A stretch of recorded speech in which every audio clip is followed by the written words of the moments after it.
Puja dan puji syukur kehadirat Tuhan Yang Maha Esa yang telah memberikan anugerah kesehatan dan kesempatan sehingga kita dapat berjumpa secara virtual dalam acara pada malam hari ini. Rekan-rekan sekalian, sebelumnya mohon izin memperkenalkan diri. Saya Fahrulia Rahma Sofiana, awardee beasiswa LPDP Batch 1 tahun 2023, program Magister Teknologi Pendidikan Universitas Negeri Surabaya. Akan menemani rekan-rekan sekalian dalam acara webinar pada malam hari ini dari awal hingga akhir. Nah, rekan-rekan perlu diketahui bahwa acara ini terdiri dari dua rangkaian acara, yakni webinar persiapan wawancara beasiswa LPDP pada hari ini 1 September 2023 dan pada 2 September 2023 besok akan ada simulasi wawancara beasiswa LPDP.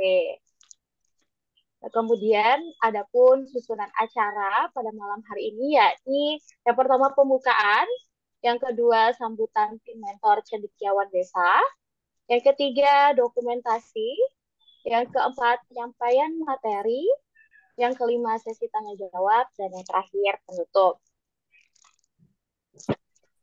Teman-teman sekalian, mungkin yang bisa bergabung dengan on kamera, bisa kameranya dinyalakan sebelumnya ya. Sebelum kita buka acara ini, teman-teman yang dapat bergabung dengan menyalakan kameranya bisa di-on-kan kameranya gitu ya. Oke, baik, sudah mulai banyak. Kita langsung saja masuk ke acara yang pertama, yakni pembukaan. Marilah kita sama-sama buka acara webinar pada hari ini dengan membaca basmalah. Bismillahirrahmanirrahim. Semoga dengan pembacaan basmalah tadi dapat memberikan keberkahan dan kelancaran untuk acara kita pada malam hari ini. Amin ya rabbal alamin. Rekan-rekan sekalian, masuk ke acara yang kedua, yakni sambutan dari tim mentor cendekiawan desa. Mari kita sama-sama dengarkan sambutan dari Kak Tiara Ramadaini. Kepada Kak Tiara, dipersilahkan. Baik, terima kasih Sofi. Assalamualaikum warahmatullahi wabarakatuh. Selamat malam semuanya. Silakan, Kak. Oke, terima kasih atas kehadirannya di webinar persiapan wawancara LPDP pada malam hari ini. Saya Tiara Ramadaini selaku awardee LPDP tahap 1 tahun 2022 mengucapkan selamat berjuang bagi para calon penerima beasiswa LPDP. Saya tahu perjuangan kalian semua melelahkan karena saya juga pernah merasakannya dulu. Tapi perlu diingat bahwa di setiap ujian jangan lupakan dan selalu libatkan Sang Pencipta dan juga mohon restu dan doa dari kedua orang tua karena percayalah bahwa kekuatan doa itu lebih dari segala-galanya. Untuk pembukaan ini ada satu pesan dari saya untuk teman-teman pejuang beasiswa. Ingatlah bahwa usaha yang saat ini teman-teman pupuk mungkin belum begitu jelas akan hasilnya. Namun ada satu hal yang perlu terus untuk ditanamkan, bahwa niat baik yang dibantu dengan usaha maka akan menghasilkan hasil yang maksimal. Baik, sekian dari saya. Atas perhatiannya saya ucapkan terima kasih dan saya kembalikan ke Sof. Baik, terima kasih. Rekan sekalian, tadi kita sudah dengarkan sambutan dari tim mentor cendekiawan desa. Selanjutnya yakni acara dokumentasi atau foto bersama. Rekan-rekan yang bisa bergabung dengan on kamera bisa dinyalakan dulu kameranya supaya kita dapat berfoto bersama ya teman-teman sekalian ya. Sebelum kita masuk ke acara inti yakni mendengarkan paparan materi dari narasumber kita yang luar biasa malam ini. Ya, teman-teman bisa ya. Oke, sudah lumayan banyak. Page 1 dulu. Saya hitung ya. Senyum semuanya ditahan ya. Ini ada berapa page ini? Ada 10. Jadi mohon bersabar ya. Kalau giginya kering ya tidak apa-apa ya. Untuk malam ini aja. Ya. Oke, saya hitung dulu. 1, 2, 3. Oke, saya tinggal lagi page 2. Satu, dua, tiga. Oke.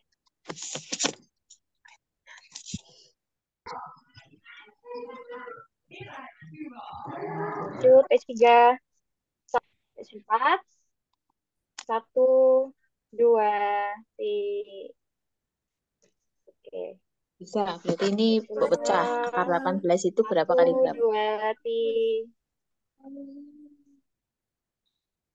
Page 6.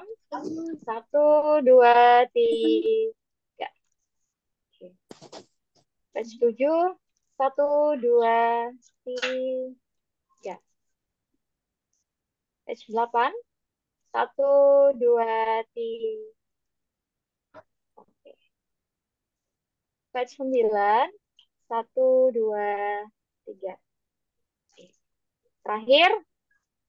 Satu, dua, tiga. Oke, baik. Sudah ter-screenshot semuanya, sudah terfoto semuanya. Terima kasih teman-teman yang sudah bergabung dengan meng-on-kan kameranya. Dan diharapkan teman-teman yang belum on kamera bisa on nanti ya. Oke, baik. Kita langsung saja ke acara. Ya, Pak.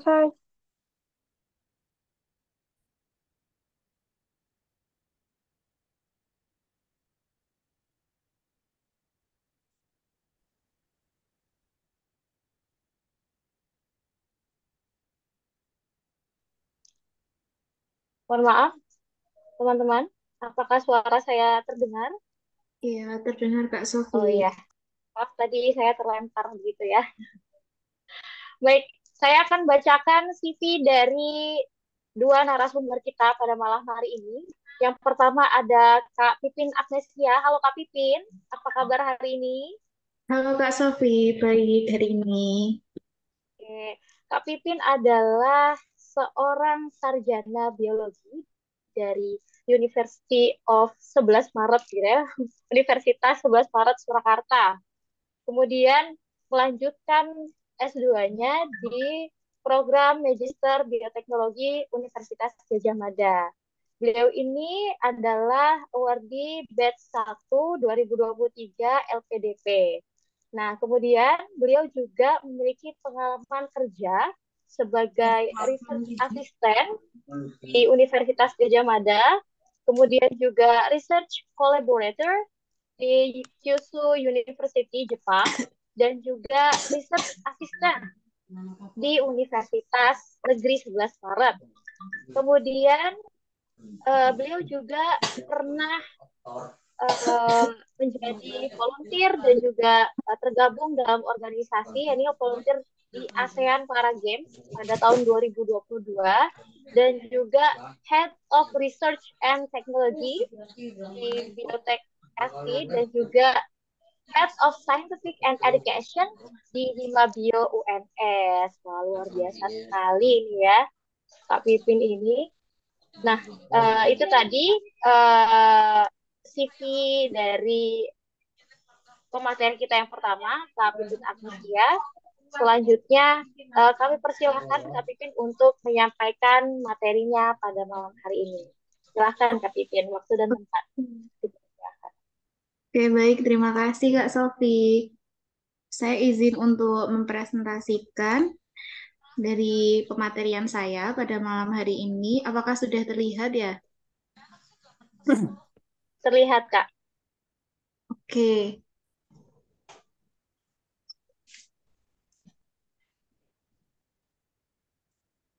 Nah, Assalamualaikum warahmatullahi wabarakatuh. Selamat malam semuanya. Waalaikumsalam warahmatullahi wabarakatuh. Waalaikumsalam warahmatullahi wabarakatuh. Malam, Kak. Malam. Wah nih calon award di LPDB udah malam tapi masih semangat ya buat ngikutin webinar pada malam hari ini. Tinggal satu tahap lagi melangkah menuju keluarga LPDP dan Mata Garuda. Semoga perjuangannya nanti berbuah dengan hasil yang baik. Perkenalkan, nama saya Pipin Agnesia. Seperti yang tadi sudah disebutkan Kak Sofi, saya awardee reguler LPDP Dalam Negeri di Bioteknologi Universitas Gadjah Mada, program Magister. Untuk hari ini, malam hari ini, bareng-bareng sama teman-teman, aku mau sharing terkait dengan persiapan seleksi substansi dari beasiswa LPDP 2023 kemarin, di batch 1 yang aku ikutin, dan selanjutnya ini di batch 2. Semoga teman-teman bisa semangat buat mengikuti webinar pada malam hari ini dan mempersiapkan diri dengan baik. Lalu yang selanjutnya, aku mengangkat tema terkait dengan honest and manifest your hands.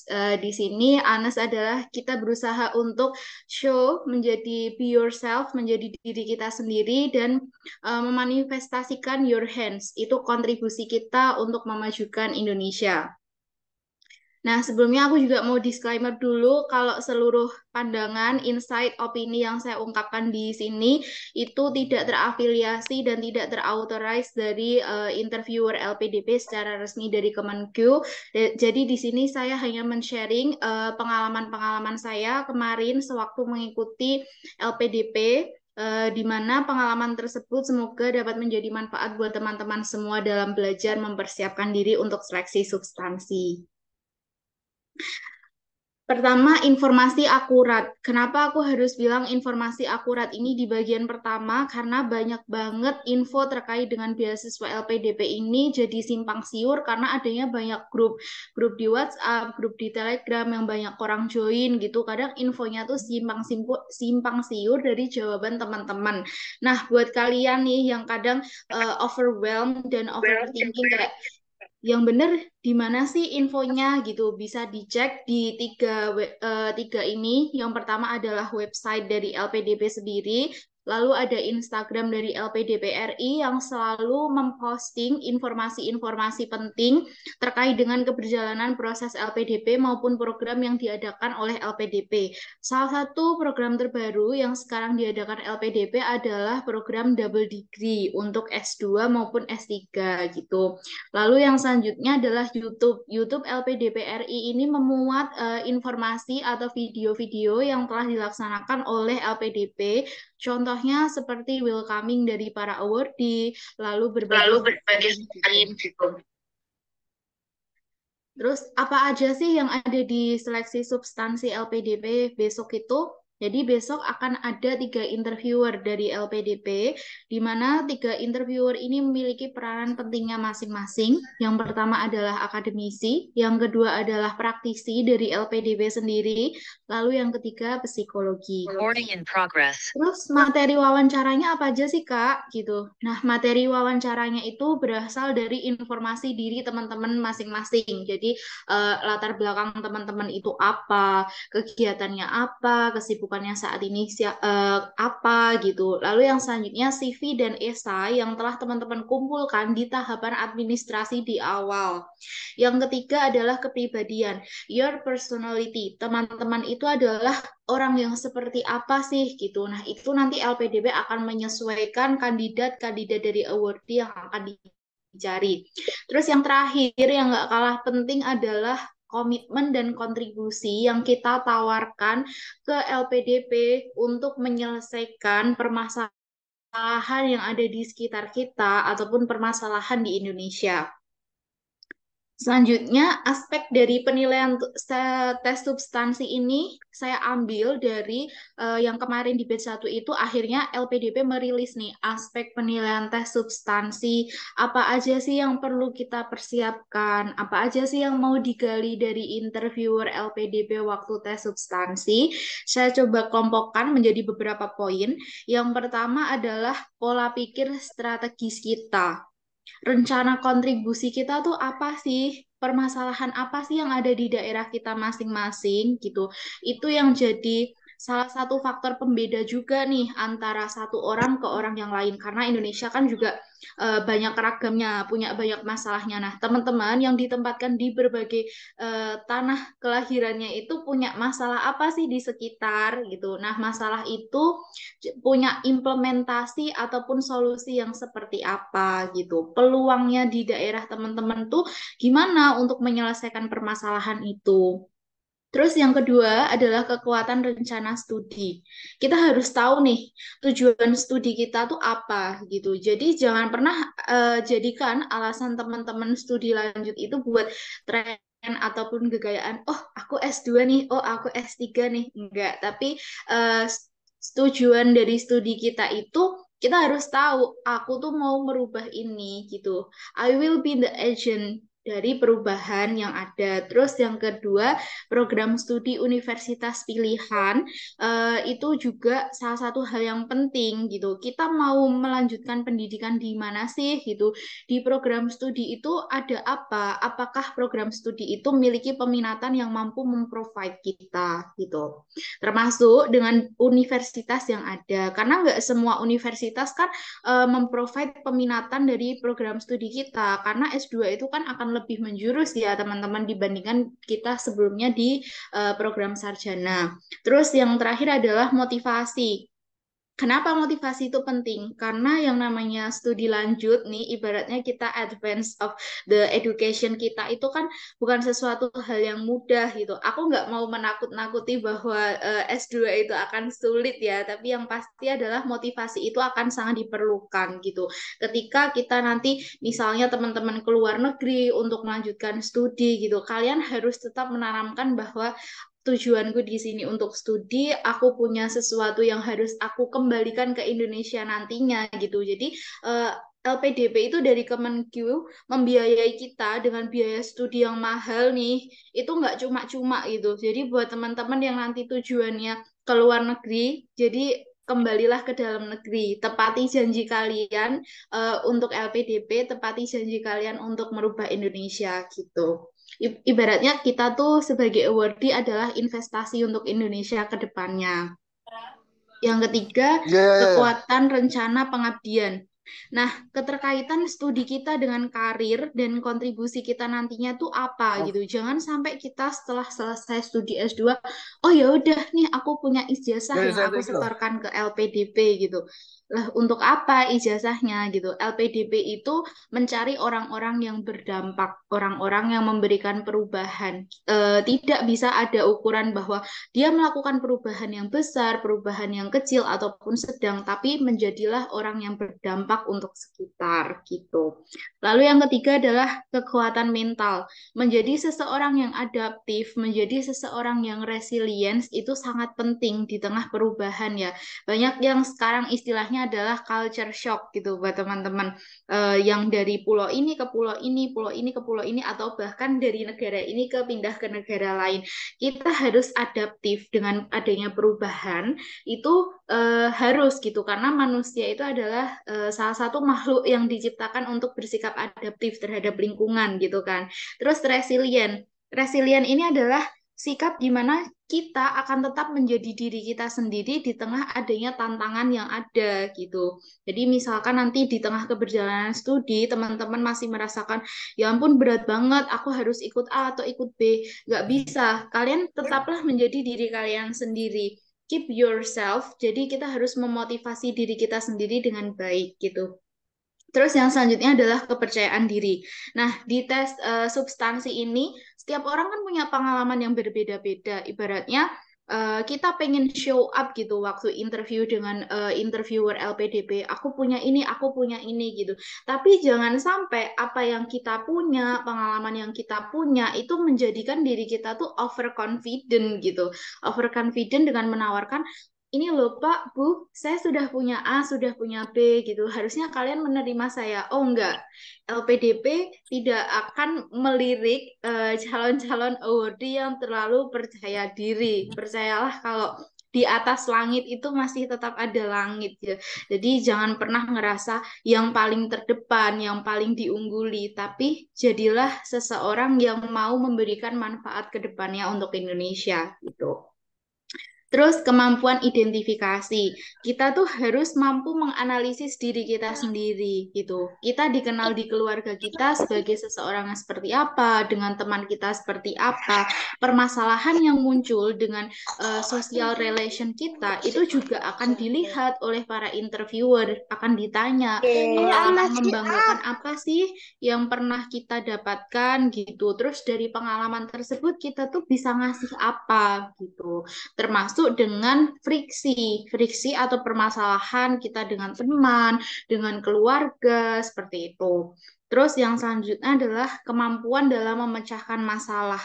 Kenapa? Karena jangan sampai kita sebagai anak daerah nih masing-masing malah tutup mata terhadap permasalahan yang ada di daerah kita masing-masing. Jadi kita harus bersosialisasi dengan warga sekitar, mendengarkan keluh kesah mereka, menganalisa gitu. Salah satu contohnya adalah di daerah saya. Di daerah saya itu sangat banyak sekali limbah kotoran ternak yang belum termanfaatkan. Nah, gimana sih caranya limbah ini biar tidak mengotori dan menimbulkan bau? Nah, akhirnya diolah menjadi sebuah produk yang sustainable, yang mampu meningkatkan produktivitas dari pertanian dan perkebunan. Salah satu contoh sederhananya seperti itu. Baratnya gini, Kak, kalau aku nggak punya pengalaman dalam pengabdian apa-apa, harus aku isi apa nih gitu.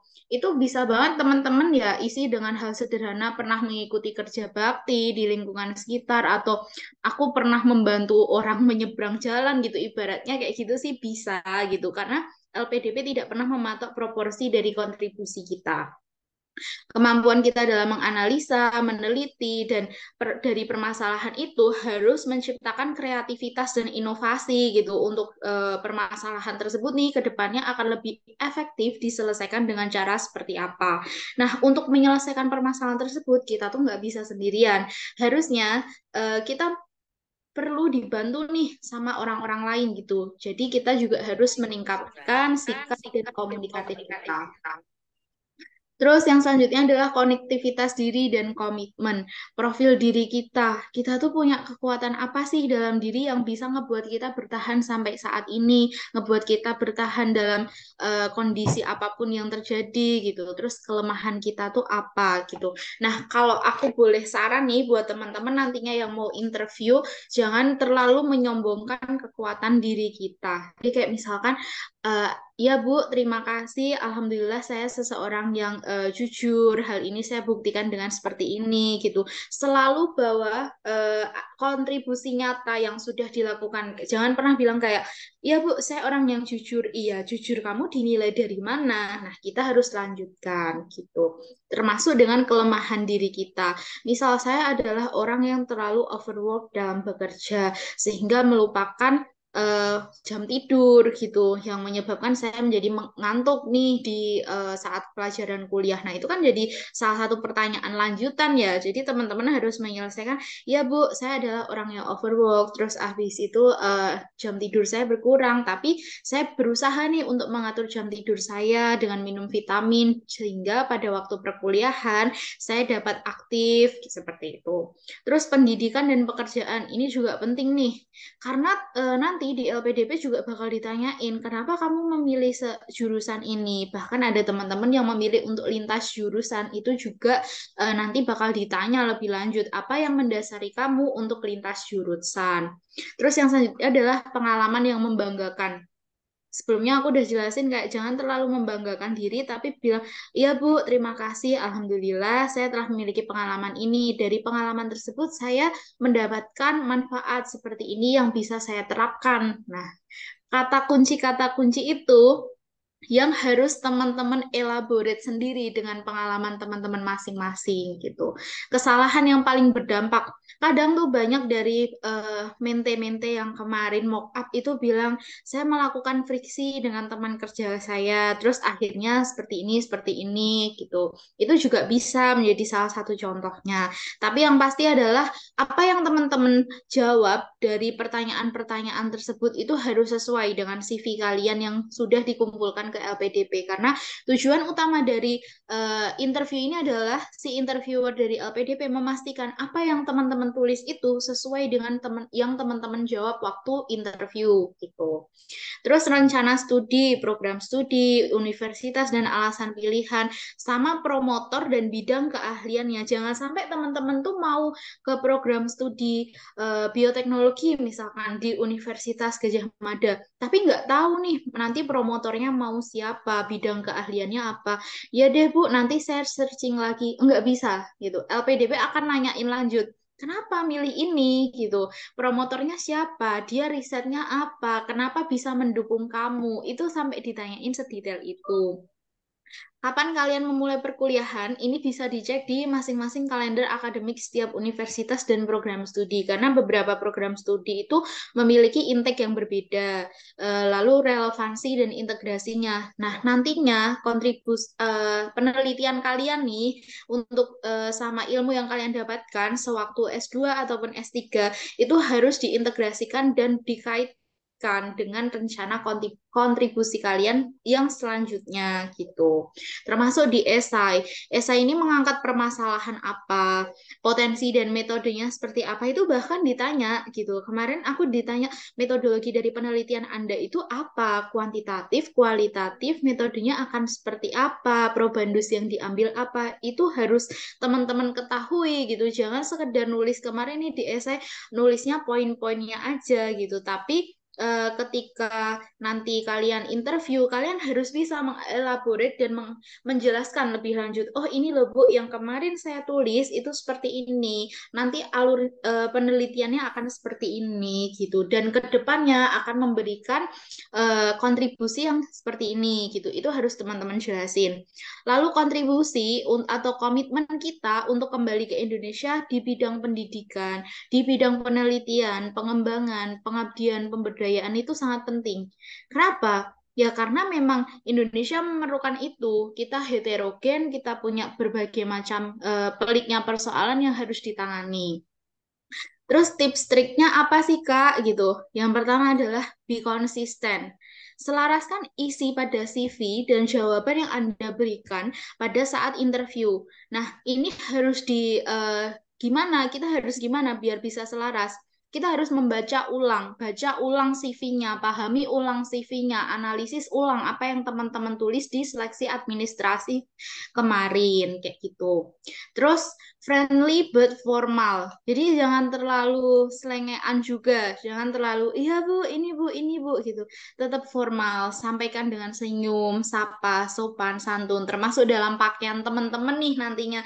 Jangan sampai kalian interview walaupun cuma kelihatan setengah badan doang, itu pakai kaos gitu.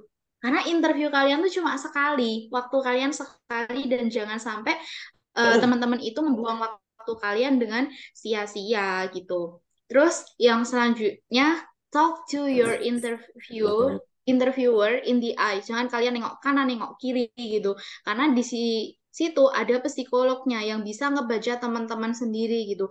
Oh, ini tuh sebenarnya orang yang bingung, nggak pede atau gimana. Jadi usahakan pandangan mata teman-teman tuh ke depan gitu. Yang selanjutnya, keep it short and simple. Kenapa? Karena jawaban yang terlalu abstrak, terlalu over, berlebihan, itu akan buat teman-teman jadi buat boring gitu buat si interviewernya. Interviewer itu dalam satu hari bisa ketemu banyak orang. Jadi kalau teman-teman jawaban yang nggak straight on the point, itu malah ngebuat interviewernya tuh nge-skip kalian gitu loh. Jadi sampaikan misalkan di closing statement ataupun di opening gitu, kalian sampaikan nama saya Pipin, saya backgroundnya dari biologi, saya melanjutkan ke bioteknologi, mengangkat permasalahan terkait diabetes karena diabetes ini menjadi salah satu faktor penting gitu. Udah sampai situ. Kenapa? Biar nanti interviewer akan menggali selanjutnya tuh dia mau kemana sih gitu. Itu. Terus selipkan nilai-nilai LPDP. Ada nilai integritas, profesionalitas, sinergi, pelayanan, dan kesempurnaan. Jadi kan itu sebagai guideline dalam teman-teman menjawab setiap pertanyaan gitu. Misalkan, saya adalah seseorang yang memiliki pelayanan yang baik, Ibu. Hal ini dibuktikan ketika saya menjadi seorang perawat di salah satu rumah sakit daerah. Pada waktu itu adanya pasien yang datang dengan gejala seperti ini, saya tanggap untuk segera melakukan ini. Nah, itu adalah salah satu nilai dari LPDP yang saya terapkan. Jawabannya seperti itu ya, teman-teman. Terus tunjukkan sikap dan sifat nasionalisme kita, terutama buat teman-teman nih yang tujuannya nanti ke luar negeri gitu, itu akan pasti ditanya, nanti kamu akan selesai ini kamu mau apa? Kamu akan menetap di sana apa gimana gitu. Jadi akan kembalikan sikap nasionalisme kita. Bakti yang akan kita berikan adalah yang pertama kembali ke Indonesia, setelah itu adalah berkontribusi dengan apa yang sudah kita dapatkan ketika kita melanjutkan studi di luar negeri. Evaluasi prioritas dari studi kita. Banyak orang yang sudah berkeluarga melanjutkan studi S2, S3. Nah, itu kita harus evaluasi ini. Prioritas studi kita tuh untuk apa sih? Untuk menunjang apa sih? Untuk berkontribusi apa sih? Itu. Yang selanjutnya jawaban harus berbasis data dan fakta. Jangan sampai jawaban kalian itu hanya sebagai opini kita sendiri gitu. Kita harus dukung data dan faktanya. Faktanya di tahun 2045 Indonesia itu akan menempati peringkat ketiga dengan penderita diabetes paling banyak seperti itu. Hal ini berdasarkan data yang saya dapatkan dari WHO di tahun 2022 seperti itu. Permasalahannya, solusi yang kita tawarkan dan ketercapaian dari riset saya nantinya adalah membuat produk seperti ini yang bermanfaat seperti ini gitu. Yang selanjutnya closing statement. Nggak perlu sampaikan banyak hal, cukup 2-3 kalimat. Ucapkan terima kasih, ucapkan maaf apabila ada kesalahan, ucapkan kenapa LPDP harus milih saya karena saya memiliki mimpi yang akan saya wujudkan untuk menyelesaikan permasalahan yang ada di Indonesia. Terima kasih atas kesempatannya Bapak Ibu. Saya berharap diterima sebagai awardee atau mendapatkan kabar baik. Itu nanti teman-teman bisa elaborate sendiri ya, gitu. Terus yang terakhir adalah praktis, praktis, praktis. Karena kalau semua ilmu-ilmu teman-teman terkait dengan tes substansi udah didapetin, gitu kan. Apa sih yang selanjutnya? Ya simulasi dengan diri kita pribadi, mentoring dengan grup, kita join di grup, terus mock up dengan awardee yang ada di sekitar Anda. Terus setelah latihan kita harus apa, Kak? Kita harus mereview kembali jawaban kita, meminta saran dan masukan, mengelaborate jawaban jika diperlukan, dan fokus akhir kita harus pada masalahnya apa, solusinya apa, dan kontribusi kita untuk Indonesia itu apa. Gitu. Nah, alhamdulillah ini adalah hasil dari tes seleksi substansi saya kemarin di LPDP dengan jalur reguler pastinya. Dan yang mau saya sampaikan adalah teman-teman udah berdoa, tapi kalau nggak imbangi dengan namanya usaha itu artinya adalah teman-teman berbohong kepada diri kalian sendiri. Tapi kalau kalian usaha tanpa doa, itu artinya adalah kalian menyombongkan diri sebagai ciptaan Tuhan gitu. Jadi selaraskan antara doa dan usaha. Selamat berjuang calon keluarga LPDP dan Mata Garuda Indonesia. Kami tunggu kontribusinya. Sekian dari saya. Terima kasih. Baik, terima kasih banyak Kak Pipin. Luar biasa tadi ya materinya yang sudah disampaikan. Mulai dari bagaimana prosesnya ketika wawancara, ada berapa interviewer, kemudian bagaimana cara menjawab setiap pertanyaan, dan terakhir ini ada hasil dari seleksi wawancaranya Kak Pipin ya. Luar biasa, ini ada nilainya skornya 964. Tinggi sekali ini. Nah, setelah ini juga akan ada penyampaian materi ya teman-teman dari narasumber kita yang kedua yang tentunya juga sangat luar biasa. Sebelumnya saya akan membacakan CV-nya terlebih dahulu. Saya sapa dulu deh Kak Yuli. Halo Kak Yuli. Halo Kak Yuli, udah siap sekali nih nampaknya mau menyampaikan, mau berbagi ilmu dengan teman-teman di sini semuanya ya. Oke, teman-teman, narasumber yang kedua ini yakni bernama Fitri Yuliana. Beliau adalah awardee LPDP Batch 1 tahun 2023.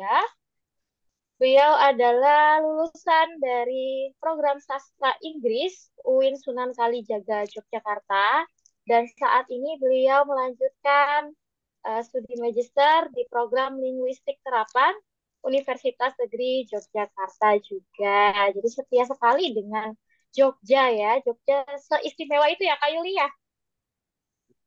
Iya, betul. Iya, betul. Iya. Dan beliau ini juga memiliki pengalaman pekerjaan sebagai guru bahasa Inggris di Engenia, kemudian guru bahasa Inggris juga di kelas Active Speaking FLC, cabang Sumeneb, guru bahasa Inggris di MA di Ponorogo, Yogyakarta, dan internship English Cafe.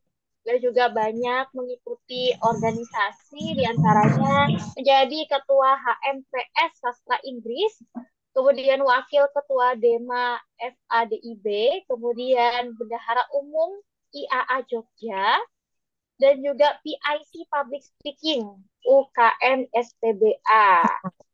Dan prestasi dan serta penghargaan yang pernah beliau raih, ya ini diantaranya pembicara dalam Mapaba oleh PMII Rayon Civil Community, Fakultas Adab dan Ilmu Budaya UIN Sunan Kalijaga, pembicara dalam webinar HMPS FI, kemudian pembicara dalam konferensi internasional Iconics, dan penerjemah dalam konferensi tersebut. Wah, luar biasa ini Kak Yuli ya.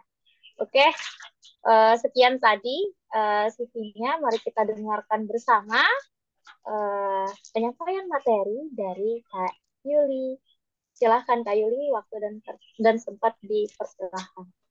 Oke, terima kasih Kak Sofia atas kesempatannya. Baik, langsung saya mulai ya. Assalamualaikum warahmatullahi wabarakatuh. Waalaikumsalam Eh, warahmatullahi wabarakatuh. Oke, saya izin share screen dulu. Sudah kelihatan ya?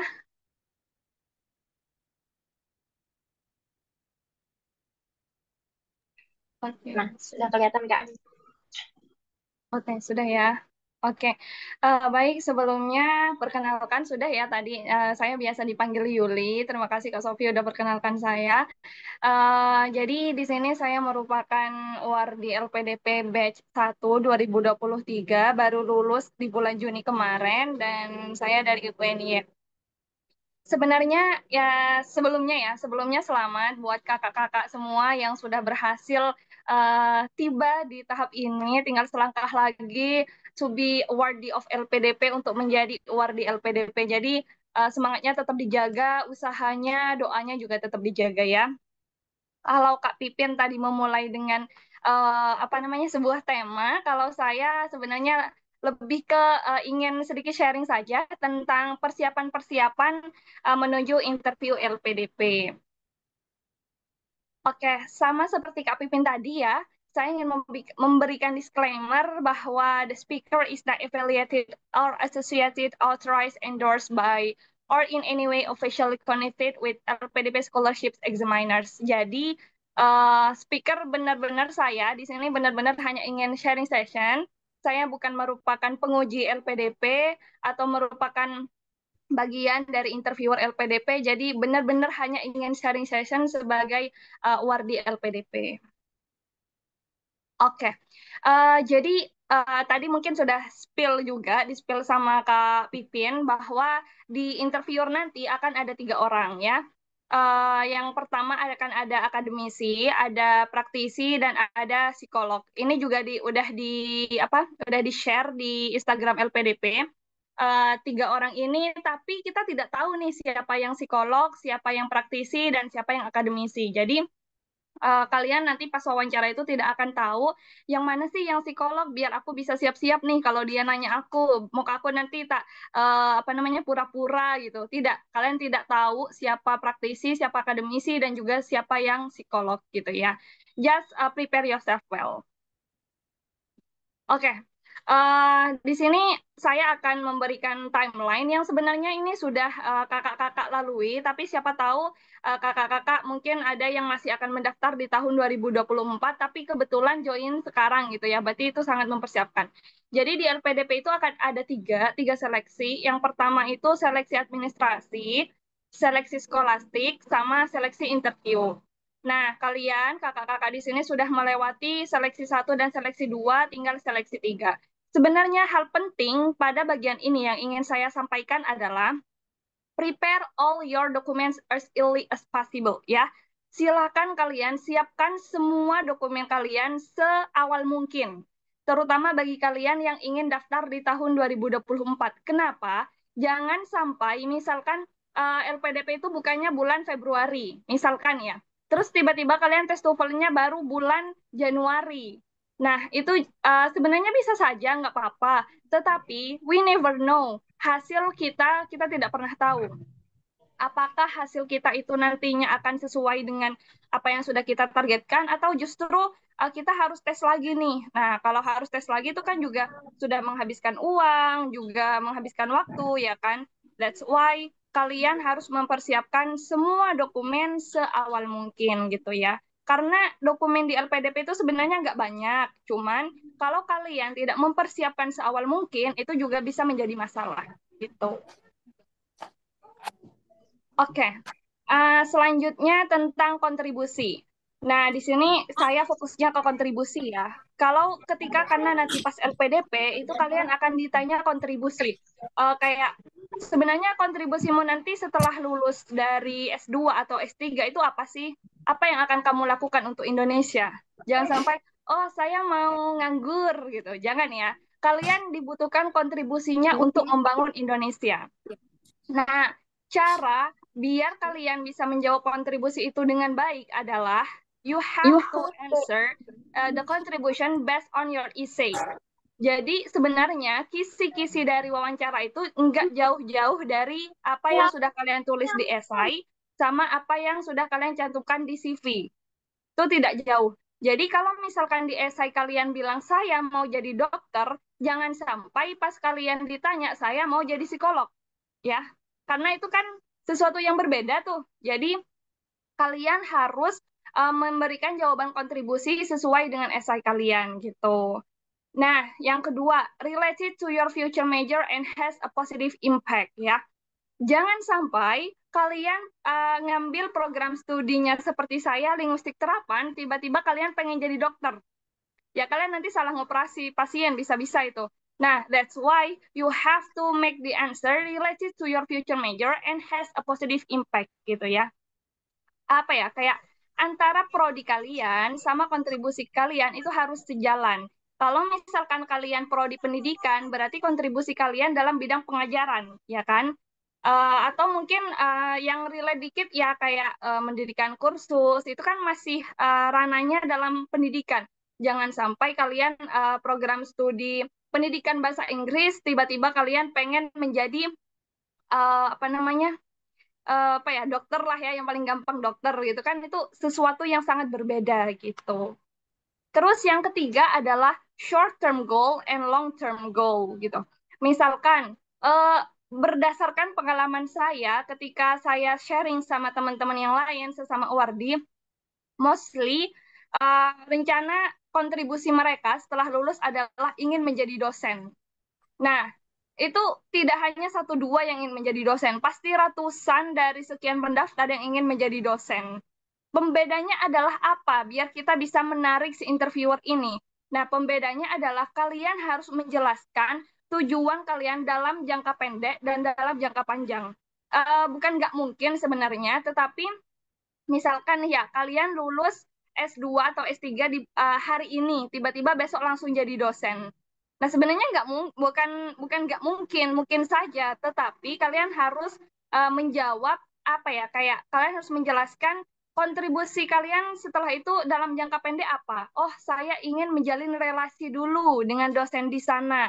Saya ingin mencari informasi dulu, atau saya ingin membentuk komunitas dulu. Itu kan jangka pendek. Jangka panjangnya adalah saya ingin menjadi dosen di sana, sekaligus ingin mengembangkan apa yang ada di sana gitu. Jadi jangka pendek dan jangka panjang kalian dalam kontribusi kalian itu harus jelas gitu ya. Syukur-syukur misalkan kalian sudah menuliskan ini di esai kalian. Jadi kan tinggal kalian restate aja, tidak perlu buat-buat gitu. Ingat, karena di sini di apa namanya di interview ini ada psikolog, jangan berbohong gitu ya. Nanti ketahuan soalnya. Oke. Nah, ini berdasarkan my own experience ya. Kalau tadi itu memang berdasarkan pengalaman pribadi, tapi ini benar-benar yang sekarang ini benar-benar berdasarkan pengalaman saya pribadi. Pertama, sebelum saya wawancara, I read my essay as often as possible. Saya membaca esai saya sesering mungkin. Believe or not, ya mungkin semua orang pasti saya sampai ngeprint esai saya, itu saya apa ya kayak kasih garis atau kasih stabilo yang mana yang penting nih. Nanti saya kayak detail-detailkan gitu. Jadi kayak sesering mungkin sampai lucek itu nggak apa-apa. Yang penting kalian baca, jangan lucek karena kalian bawa tidur. Nah, yang kedua, did a depth research. Kalian harus melakukan riset mendalam. Apa ya? Riset secara mendalam. Kayak kalian harus melakukan riset. Riset itu apa sih? Mungkin jadi riset itu kayak kalian baca informasi, gitulah yang simpelnya. Kalian baca informasi tentang apa saja. Misalkan tentang kurikulum di universitas tujuan kalian, tentang syarat-syarat masuk di sana, tentang keunggulan di sana, komunitas-komunitas yang ada di sana. Semuanya kalian harus tahu. Karena siapa tahu itu ditanyakan, ya kan? Nah, yang ketiga, mock up. Sebenarnya ini nggak wajib ya, mock up. Yang wajib itu practice is the key. Nah, kenapa mock up saya tetap cantumkan? Karena pengalaman saya, mock up itu sangat membantu saya, terutama dalam mental. Nah, ketika saya mock up, itu saya juga dibantai sama apa ya, kayak para uwardi gitu. Nah, disitulah saya merasa mental saya terasah, sehingga ketika saya menjalani interview yang asli, akhirnya saya tidak begitu deg-degan gitu. Jadi biasa saja. Nah, yang keempat ini penting, penting banget. Practice is the key. Jangan sampai ada satu hari di mana kalian tidak praktis. Walaupun 5 menit, kalian harus praktis. Praktisnya gimana sih, Kak? Coba kalian cari-cari pertanyaan yang memungkinkan akan ditanyakan si interviewer. Mungkin kalian sudah mengantongi itu semua, baik dari grup Telegram, grup WhatsApp, itu kan banyak banget ya. Dulu itu kalau tidak salah, saya sampai berusaha menjawab 200 pertanyaan. Jadi saya kumpulkan PDF-PDF yang dikirim Uwardi, terus saya jawab satu persatu dalam versi bahasa Indonesia dan versi bahasa Inggris. Gitu. Memang mulut tuh kayak sampai apa ya, kayak pegel gitu loh. Kayak kalau dalam bahasa Inggris tuh kayak kita belajar tongue twister itu kan bikin mulut pegel. Cuman ya itu yang akhirnya membuat interview saya alhamdulillah berjalan dengan lancar gitu. Nah, yang terakhir, last but not least, yang terakhir ini bukan berarti nggak penting, ini adalah yang paling penting. Benar kata Kak, apa namanya, Kak Tiara tadi, kita harus minta doa dari orang tua ya. Jadi Kak Pipin tadi juga bilang bahwa kita tidak akan bisa berada di tahap ini tanpa doa dari orang tua kita, gitu ya. Kita juga harus berdoa, tapi orang tua doa kita, doa orang tua kita, sorry, doa orang tua kita itu juga harus kita minta gitu. Pak, Bu, saya mohon doanya. Jangan sampai kalian kayak, aku mau sembunyi-sembunyi deh interview, nggak mau minta doa. Ya jangan ya. Mending kalian minta doanya. Kalau punya sahabat juga minta doanya. Tolong ya doakan aku, semoga aku lancar gitu. We never know doa siapa yang akan dikabulkan gitu. Oke, nah sekarang di hari wawancaranya. Apa yang saya lakukan di hari wawancaranya? Di hari wawancaranya itu, make sure you had breakfast. Ya, pastikan kalian itu sudah sarapan. Jangan sampai kalian wawancara dalam keadaan perut kosong. Jangan. Karena wawancara itu kan mikir, dan itu bikin lapar. Kalau kalian lapar, takutnya kalian nggak fokus, malah perutnya kayak bunyi-bunyi terus gitu. Jadi kan nggak fokus tuh. Mending sarapan dulu, pagi-pagi itu sarapan dulu, atau sebelum apa namanya sebelum wawancara pokoknya at least kalian makan roti gitu ya. Yang kedua, check all devices. Jadi kalian harus ngecek semua alat yang akan kalian gunakan selama wawancara. For example, headset, Apakah headset kalian berfungsi dengan baik? Apakah laptop kalian berfungsi dengan baik? Apakah kuota kalian mencukupi? Silahkan dicek. Jangan sampai pas pertengahan Zoom, tiba-tiba laptop kalian ngehang, mati. Jangan ya.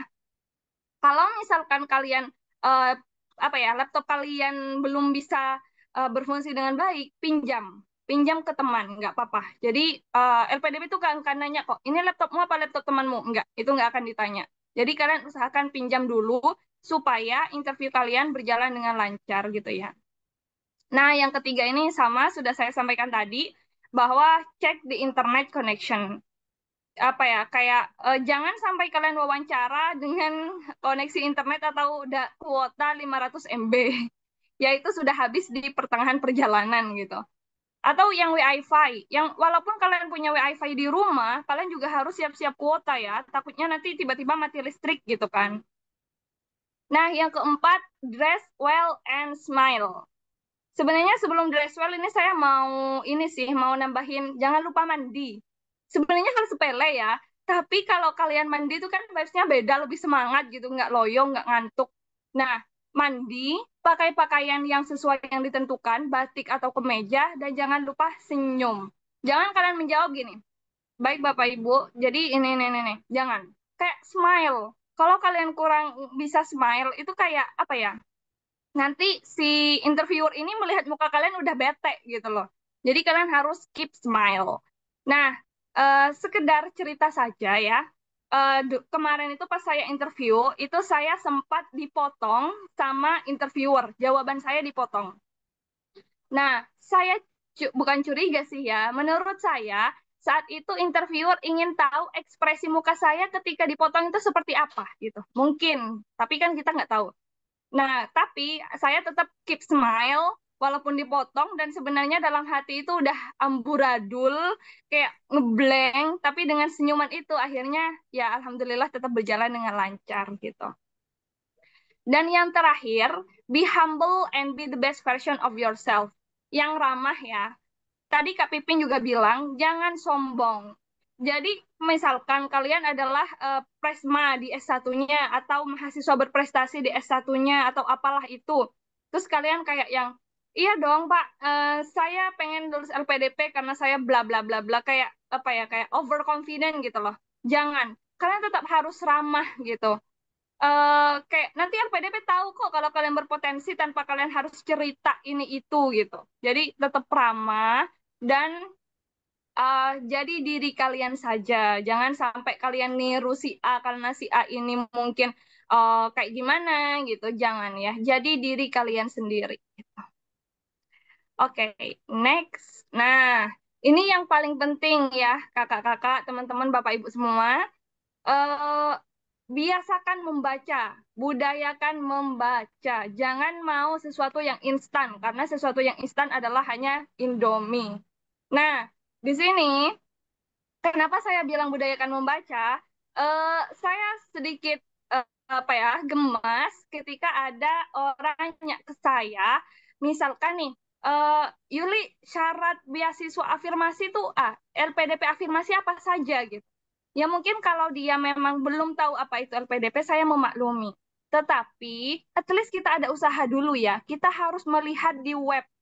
Oke, di web ada. Kalau ada yang nggak dipahamin, baru nanya gitu ya. Nah, websitenya sudah saya cantumkan. Terus selain website, kalian juga bisa melihat di informasinya di Instagram dan akun-akun official dari LPDP yang lain gitu ya. Jadi budayakan membaca sebelum membaca itu diwajibkan di S2. Karena kalau S2 nggak mau membaca, wallahu a'lam gitu. Yang selanjutnya adalah important points. Ini dari saya pribadi, menurut saya pribadi adalah don't imitate other people but develop it. Jangan meniru orang lain tapi kembangkan, ya. Kalian tuh sebenarnya unik. Kita semua unik. Kita memiliki hal yang unik dari kita masing-masing gitu. Nah, hal unik itu apa gitu dari kita? Nah, kita harus tahu itu. Kemudian kita harus mengembangkan. Misalkan, oke, saya mungkin lemahnya di berpendapat di depan umum, tapi saya bisa apa ya, menulis dengan baik. Nah, itu dikembangkan gitu. Dan kemudian misalkan kalian lemah di A tapi kalian lebih di B. Nah, B-nya itu yang dikembangkan. Yang lemahnya itu nanti juga diperbaiki, bukan berarti dibiarkan gitu ya. Jadi don't imitate other people but develop it. Kemudian make reading as your habit. Ini yang sudah saya sampaikan tadi, budayakan membaca gitu. Terus yang ketiga, practice makes perfect, karena praktek itu benar-benar membuat kalian dapat apa namanya, menampilkan sesuatu yang sempurna, bukan sempurna ya, maksudnya lebih baik gitu, karena di dunia ini tidak ada yang sempurna. Tapi intinya kalian harus praktis. Bahkan kemarin itu waktu saya ya, ini sebenarnya nggak usah ditiru gitu ya, saya aja yang lebay karena saking pengennya gitu. Kemarin itu saya itu pas kebetulan kan wawancaranya setelah Idul Fitri bulan Mei kalau tidak salah itu. Nah, pas Idul Fitri kebetulan itu ada wardi yang bersedia memock up saya. Saya ambil chance itu pas Idul Fitrinya, pas hari hanya. Jadi saya izin ke keluarga buat mock up di hari itu. Dari saking saya takut nggak punya apa ya, kayak pengalaman mock up. Tapi lagi mock up itu bukan yang utama. Yang utama adalah kalian harus latihan sendiri gitu ya. Dan yang terakhir, setelah kalian berusaha, berdoa, kalian tinggal tawakal. Oke, tadi ini ya, di tawakal ini, mohon maaf, di tawakal ini kenapa saya mencantumkan ini bukan karena saya sok-sok alim, bukan. Tapi benar deh, jadi kayak ketika kalian udah berusaha, terus kalian udah menghadapi hari H, setelah itu udah lepaskan gitu. Ada senior saya yang bilang kalau udah dua-duanya, kalian tinggal healing kemana saja yang kalian pengen gitu. Jadi kayak jangan overthinking. Terkait hasil, kalian tinggal serahkan kepada Tuhan Yang Maha Esa. Oke, ini ya, ini adalah hasil dari saya waktu lolos seleksi substansi. Di sini, kalau misalkan beberapa di antara teman-teman yang mungkin nanya, saya sengaja agak motong PG karena dari kemarin beberapa peserta itu, beberapa kakak-kakak banyak yang nanya, PG-nya afirmasi berapa, PG-nya reguler berapa. Saya sekali lagi ingin bilang, jangan terlalu peduli terhadap PG ya. Yang paling penting adalah you have to do your best. Kalian harus melakukan yang terbaik. Soal PG jujur, saya dulu tidak peduli PG. Karena saya takut overthinking kalau misalkan mikirin PG. Bahkan saya bukan tidak peduli ya, bahkan saya tidak melihat nilai saya. Yang penting udah ada kata selamat. Itu yang paling penting bagi saya. Jadi mau nilai saya berapa, PG-nya berapa, waktu itu saya nggak begitu memperhatikan. Yang penting udah ada kata selamat gitu. Jadi buat kakak-kakak, jangan overthinking soal PG. Sekarang latihan, latihan, dan latihan gitu. Oke, mungkin ini sedikit apa ya, kayak pesan, ini juga banyak bertebaran di Instagram bahwa mimpimu layak untuk diwujudkan. Silahkan bermimpi setinggi mungkin, silahkan bermimpi yang mungkin kata orang-orang itu adalah tidak mungkin, karena sebenarnya mimpi kita itu layak untuk diwujudkan. Oke, terima kasih banyak. Mungkin hanya itu dari saya. Kurang lebihnya mohon maaf. Apabila ada yang bermanfaat, silahkan diambil. Apabila tidak ada yang bermanfaat, ya mohon maaf dari saya pribadi. Sekali lagi terima kasih. Dan untuk selanjutnya, saya serahkan kembali kepada Kak Sofi selaku moderator. Baik, terima kasih Kak Yuli atas penyampaian materinya, luar biasa sekali ya, sangat insightful. Jadi benar-benar detail, hari H pun kita dikasih tipsnya ini, harus ngapain aja, tadi ada sarapan, kemudian mandi ya, teman-teman, jangan lupa mandi, dan lain-lain. Nah, ini sedikit mungkin koreksian ya, jadi yang disebutkan tahap seleksi yang disebutkan dari Kak Yuli tadi itu merupakan tahap seleksi yang jalur non-LOE.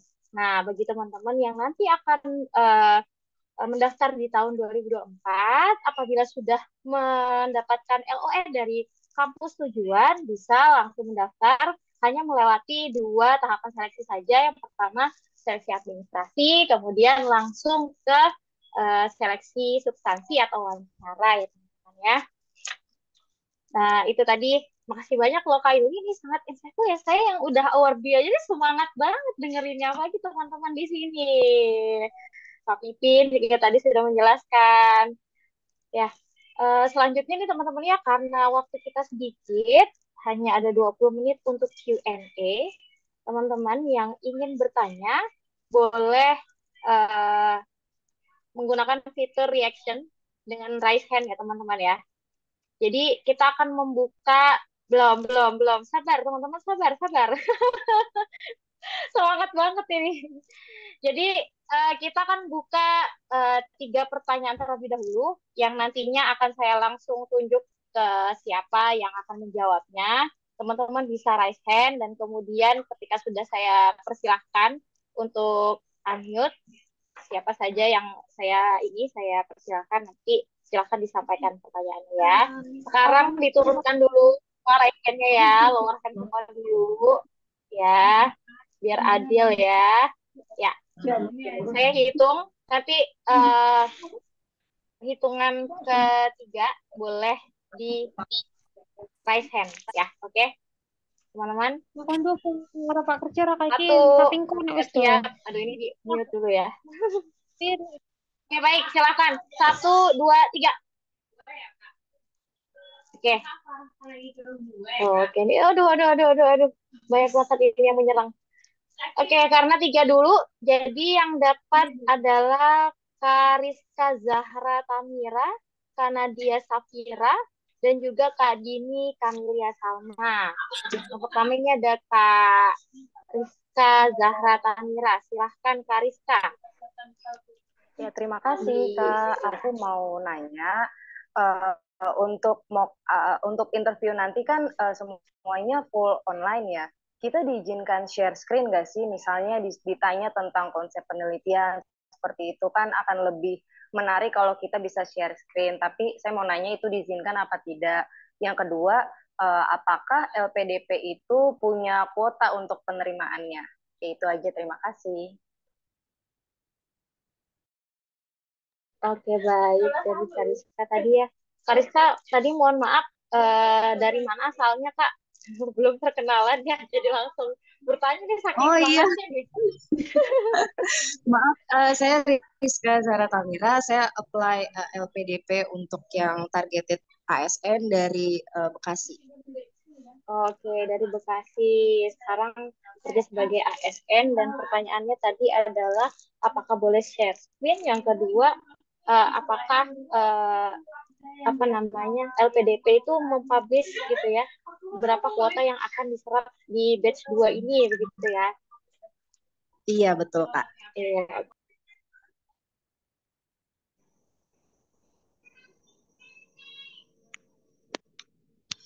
Oke, Kak Sofi langsung dijawab atau gimana nanti? Oh iya, kita dengarkan dulu pertanyaannya Kak ya, nanti setelah itu baru dijawab setelah 3 pertanyaan yang sudah disampaikan. Silakan Kak, siapa ini, Kak Nadia, silakan di unmute dulu, perkenalan diri, kemudian sampaikan pertanyaannya. Ya, terima kasih Kak untuk kesempatannya.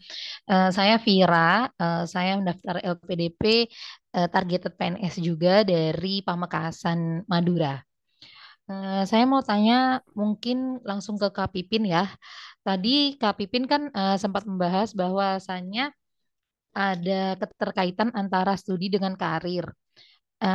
Yang mau saya tanyakan itu apakah yang dimaksud itu karir yang sedang saya lakukan sekarang atau mungkin karir sebelum saya karir yang sekarang gitu. Jadi sekarang kan saya kebetulan menjadi PNS, jadi apakah karir sebelum saya menjadi PNS gitu, dan apabila karir sebelumnya itu tidak sesuai dengan apa yang saya ambil sekarang gitu. Saya kebetulan sekarang PNS di pertanian dan karir sebelumnya saya tidak ada hubungannya dengan pertanian gitu. Nah, apakah apakah penting karir yang sebelumnya itu saya sangkut pautkan dengan tentang kepertanian seperti itu. Terima kasih. Baik, terima kasih Kak Nadia atas pertanyaannya. Nanti akan dijawab oleh Kak Pipin langsung ya, karena langsung nembak nih. Kak Pipin yang jawab. Oke, selanjutnya ada Kak Dini Kamilia Salma. Silahkan Kak Dini pertanyaannya. Halo, Kak Dini. Kak Dini, apakah masih ada di sini?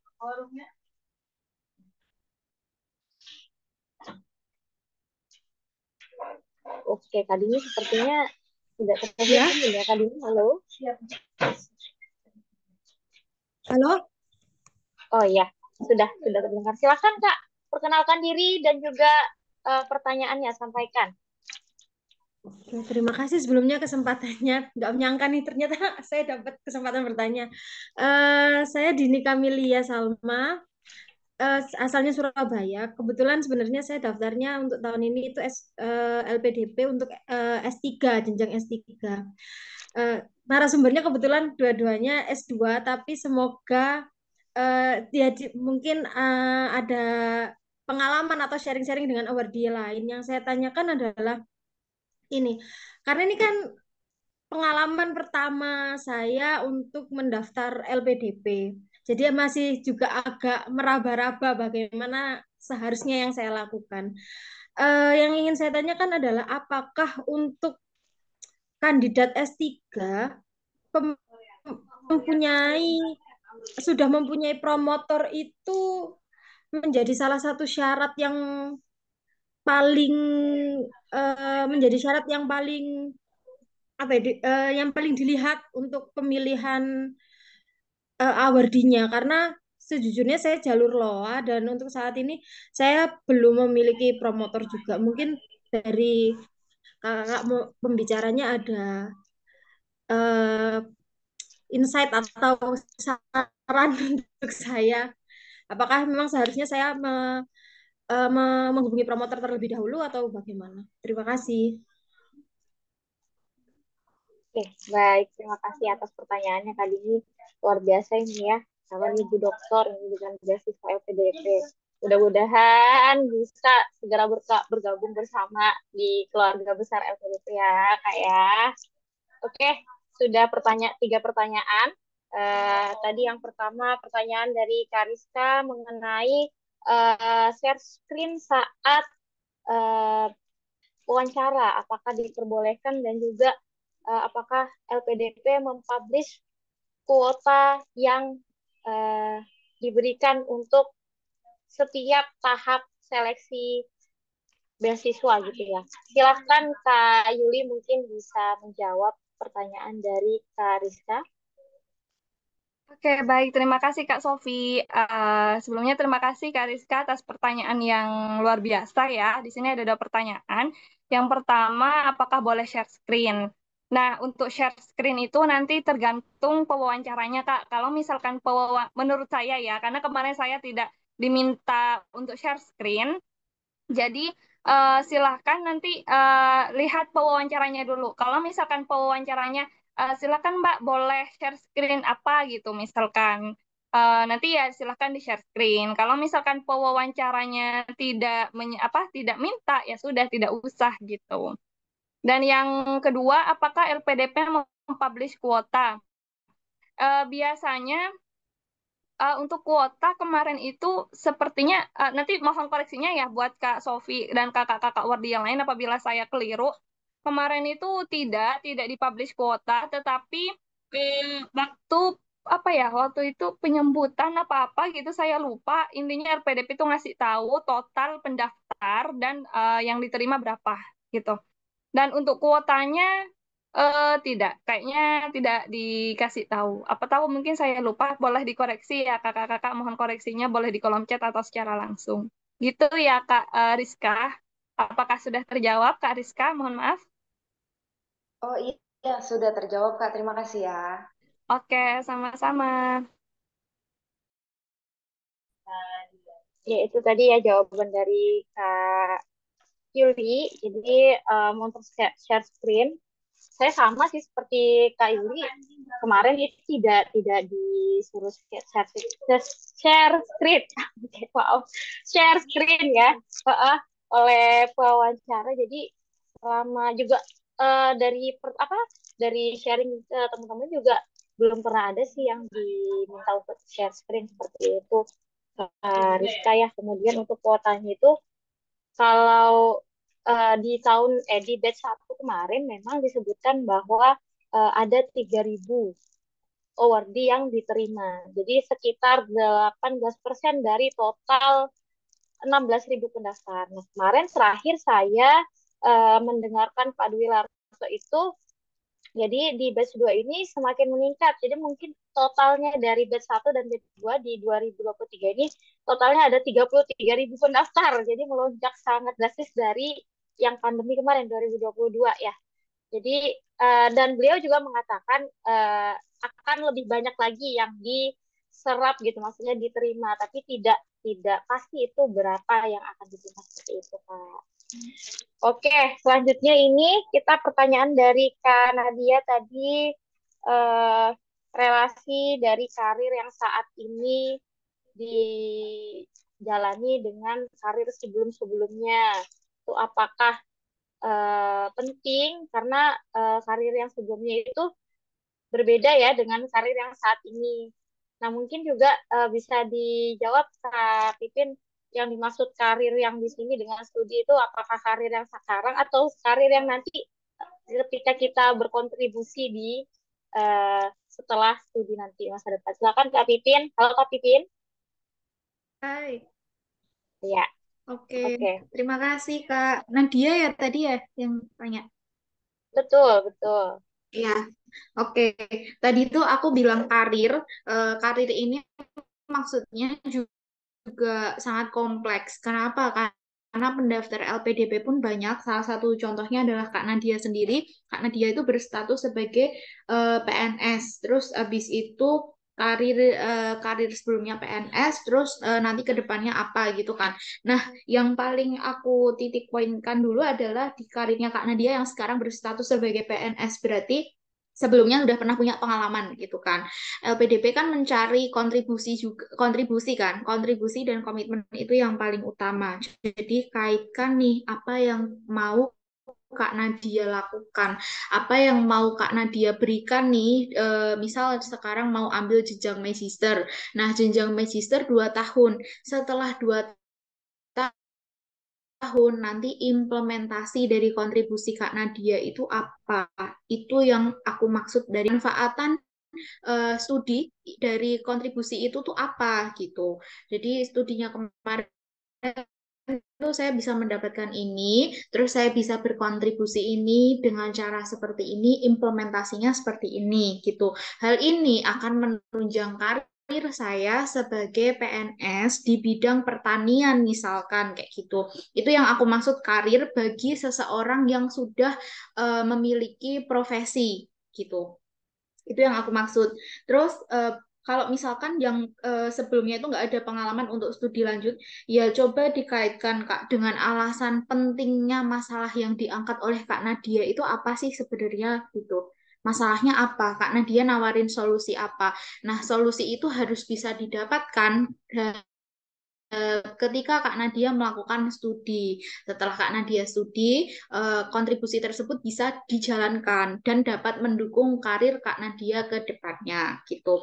Terus yang kedua adalah untuk teman-teman yang mau switch karir gitu. Aku ada sedikit cerita juga, ada yang dari pangan mau pindah ke kesehatan, otomatis kan teknologi dulunya dia kerja di bidang pangan, terus dia mau pindah ke kesehatan, dia nggak ada basic bioteknologi kesehatan, jadinya dia menjadikan itu sebagai gap, keterbatasan untuk dia melanjutkan studi. Jadi ketika saya studi, saya akan mengambil peminatan di bidang kesehatan yang akan memfulfill atau memprovide ilmu saya nantinya. Setelah saya selesai studi, saya dapat memberikan kontribusi di bidang kesehatan ini, menyelesaikan permasalahan diabetes mellitus misalkan atau kanker misalkan dengan pembuatan vaksin. Itu akan menunjang karir saya ke depannya di bidang kesehatan. Itu bisa.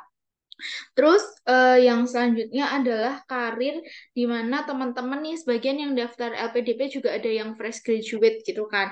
Terus nanti kita mau apa Kak gitu ya, kontribusi kamu tuh langsung di bidang apa? Misalkan nantinya di bidang industri. Nah, industri apa? Industri pangan. Oh, dengan aku di pangan ini aku bisa mendalami ini, nantinya aku bisa menjadi seorang R&D, nantinya aku bisa menjadi seorang peneliti. Nah, tunjangan karir di situ yang aku maksud, bukan tunjangan pangkat, bukan tunjangan golongan ya, tapi lebih ke tunjangan karir as kegiatan kita tuh sepas berkarir itu apa sih gitu. Itu sih. Mungkin dari Kak Nadia ada feedback. Iya Kak, sama mau menambahkan Kak, ini mungkin sedikit em, ada tambahan gini.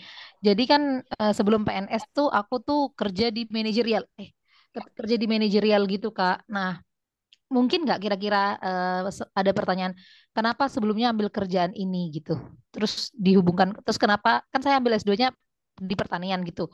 Nah, kerjaan saya manajerial itu kan nggak berhubungan sama pertanian gitu Kak. Oke, bisa. Seluruh pertanyaan itu akan muncul, itu bisa semua gitu. Kita nggak bisa menciptakan batasan ya. Nantinya interviewer akan memberikan pertanyaan sespesifik apa gitu. Tapi yang pasti dari LPDP sendiri sudah memberikan poin-poin, dan itu salah satu bentuk transparansi Kemenkyu, terutama LPDP ke kita selaku para pendaftar itu di tahun ini. Sorry, kenapa di Maaf, iya, tadi ke-mute, maaf, mohon maaf. Lanjut Kak, lanjut, mohon maaf. Oke, jadi tahun ini tuh LPDP memberikan kesempatan yang lebih besar ke kita untuk peluang dari transparansi mereka, nilainya apa aja gitu. Tapi dengan poin kekuatan, poin kontribusi yang kita tawarkan itu tidak membatasi pertanyaan mereka nanti tuh yang muncul apa. Bisa aja tuh pertanyaan terkait kenapa kemarin kerja di manajer, terus sekarang mau ambil bidang pertanian. Mungkin aku bisa bantu jawabnya gini. Iya, Pak. Saya memang kemarin berkarir di bidang manajer. Saya mendapatkan ilmu terkait dengan manajerial, cara memanajemen A, memanajemen B, C, dan lain sebagainya. Namun dari situ saya juga menemukan permasalahan yang ada di sekitar saya terkait dengan pertanian. Nah, permasalahan ini menjadi salah satu fokus saya saat ini, dan saya belum memiliki latar belakang di pertanian. Oleh karena itu, saya ingin mendorong kemajuan di bidang pertanian Indonesia dengan cara menempuh studi lanjut saya gitu.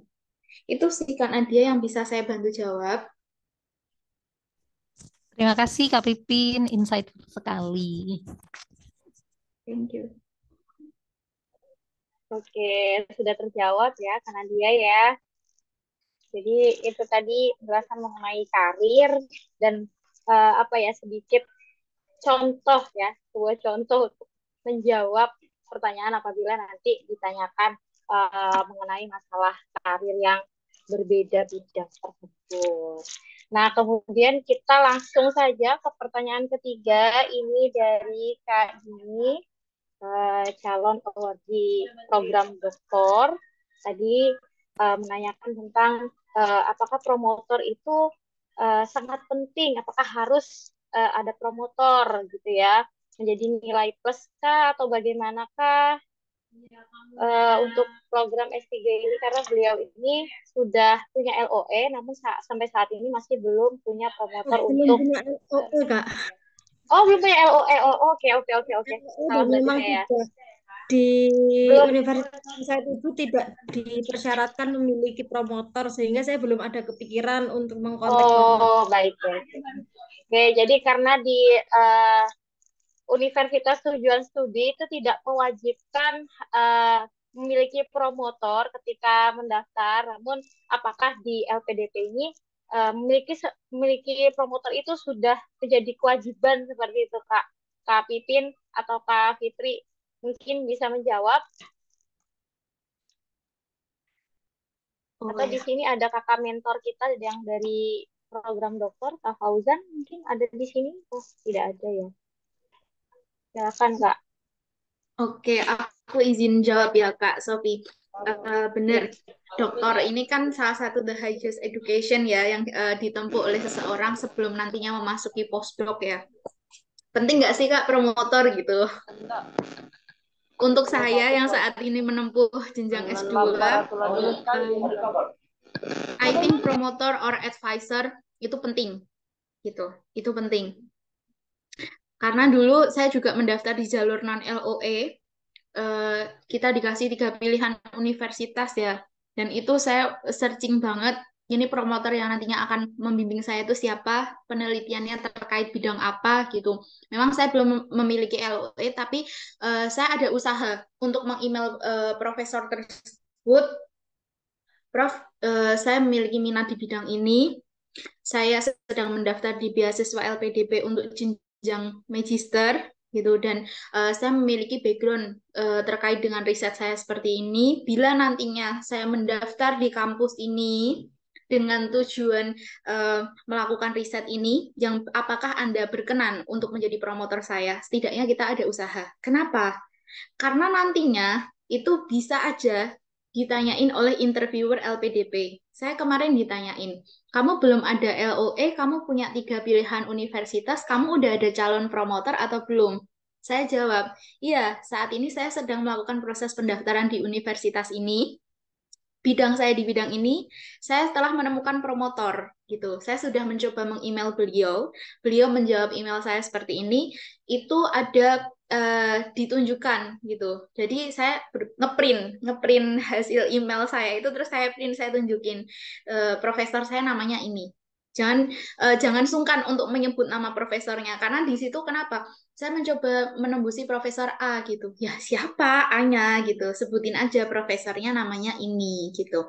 Karena kita nggak tahu, bisa aja nih interviewer LPDP itu kenal dengan profesor kita gitu, atau juga dari bidang akademisi di institusi yang sama gitu kan, we never know. Jadi ya setidaknya berusaha sebutkan aja nama profesornya. Selagi masih ada kesempatan nih sebelum nantinya jadwal interview berlangsung, tembusin aja promotor atau advisor kita. Itu sih kalau aku. Terima kasih. Terima kasih Kak Pinpin. Sebenarnya saya sudah ada pandangan mau siapa, karena kan kita searching ya, kita cari tahu dosen dan lain sebagainya. Saya udah ada pandangan yang sesuai dengan minat penelitian saya. Cuman memang saya tidak terpikir untuk nembusi pertamanya. Terus sampai akhirnya kemarin ada yang kasih advice gitu, saya jadi kayak oh iya ya, ya I have to be sebenarnya. Cuman ya mungkin karena saya baru pertama jadi masih belum terpikirkan. Terima kasih. Iya, nggak apa-apa sih. Setidaknya trying, karena orang yang dipilih ini yang based on my experience, aku nggak tahu ya, kualitas tuh tetap nomor 1, tapi kenal itu juga perlu. Seseorang menerima kita sebagai anak bimbingnya, lah kamu siapa? Kan kita harus kenalan dulu kan, gitu. Setidaknya kenalan dulu. Nanti kalau alhamdulillahnya rezeki di LPDP diterima di universitas tersebut, tunjukkanlah, Pak, Bu, ini saya yang kemarin email ini, saya sudah diterima LPDP, saya sudah di sini, boleh nggak saya bergabung? Itu jadi salah satu bentuk apresiasi juga nantinya Anda ke promotor tersebut. Terima kasih. Ya, itu tadi jawabannya Kak Dini ya. Nah, ini kita teman-teman masih ada waktu 2 menit. Atau kita mau perpanjangan waktu menjadi 5 menit, Kak Fitri, Kak Pipin? Karena banyak sekali yang mau bertanya ya. Silakan. Ya, oke. Kita buka pertanyaan lagi untuk 3 orang, langsung dijawab, nanti tidak ada pengulangan. Belum. Saya hitung dulu ya teman-teman ya. 1, 2, 3, silakan. Oke. Ada Kak Maria, kemudian ada Kak Ermila, dan juga Kak Muhammad Adnan. Silakan yang pertama Kak Maria Goretti Ilmiana Anapa. Silakan di-on-kan kameranya, perkenalkan diri, dan juga sampaikan pertanyaannya biar nanti langsung dijawab. Baik, terima kasih Kakak. Perkenalkan, saya dari Nusa Tenggara Timur. Background pendidikan S1 saya yaitu administrasi negara. Dan untuk sekarang saya sedang mengapply untuk melanjutkan studi ke program Magister Administrasi Bisnis. Nah, rencana kontribusi saya ingin menjadi seorang dosen. Namun, jurusan yang saya ambil di S2 ini kurang linear. Itu berdasarkan arahan dari dosen pemberi rekomendasi. bahwa jurusan S2 yang saya ambil ini akan segera dibuka prodi baru di alma mater saya. Dan saya juga sudah cek ke rencana pembangunan jangka menengah kampus bahwa memang program studi S2 yang mau saya ambil ini ada direncanakan untuk dibuka program studi ini. Tetapi sampai saat ini kan program studi ini belum dibentuk. Apakah jika nanti saat wawancara saya menyampaikan bahwa alasan saya lanjut S2 di program ini karena saya akan mendukung pembentukan program studi ini di alma mater saya, apakah itu bisa, ataukah jika program studi ini belum terbentuk, sebaiknya jangan dijelaskan atau boleh saya jelaskan. Itu saja, terima kasih, saya kembalikan, Kak. Silakan Kak Yuli, bisa dijawab mungkin langsung saja biar cepat Oke. ya. Oke, terima kasih Kak Maria. Oke, kalau boleh tahu tujuannya mana Kak? Udah punya LOA atau belum? Belum Tujuannya ya? iya belum, Kak. Oke, kalau menurut saya pribadi, kan Kak Maria di sini pengen jadi dosen dan sebelumnya sudah pernah ngobrol sama dosennya ya, kalau misalkan jurusan itu akan dibentuk di universitas itu.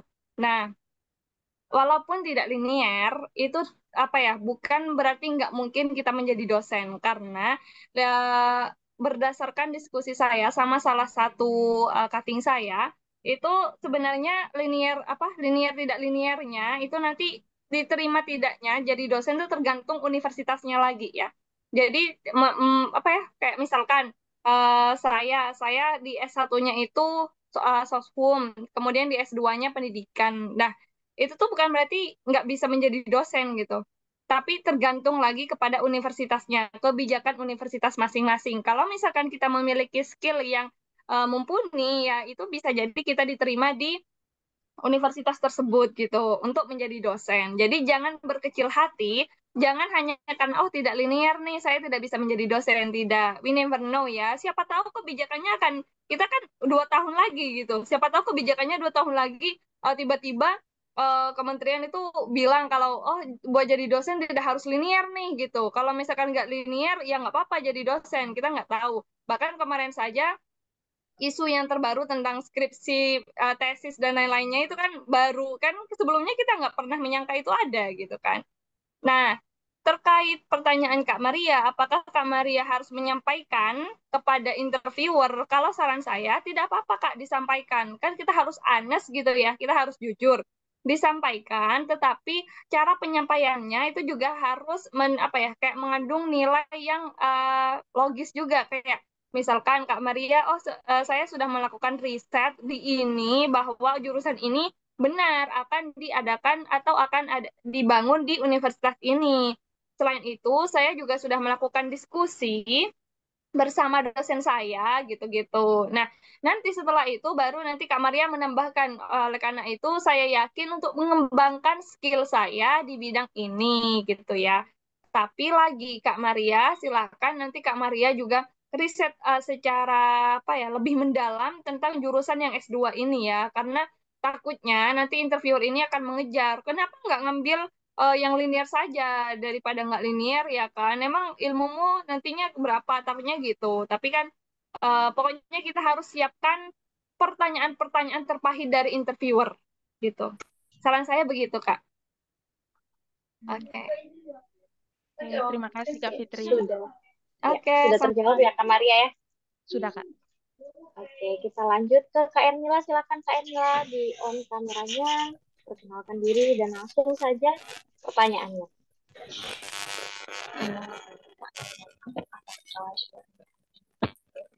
Halo, Kak Ernila. Halo. Suaranya kurang jelas, Kak. Mohon maaf. Halo Kak, kalau sekarang sudah jelas iya, belum? Sudah. Iya, silakan Kak.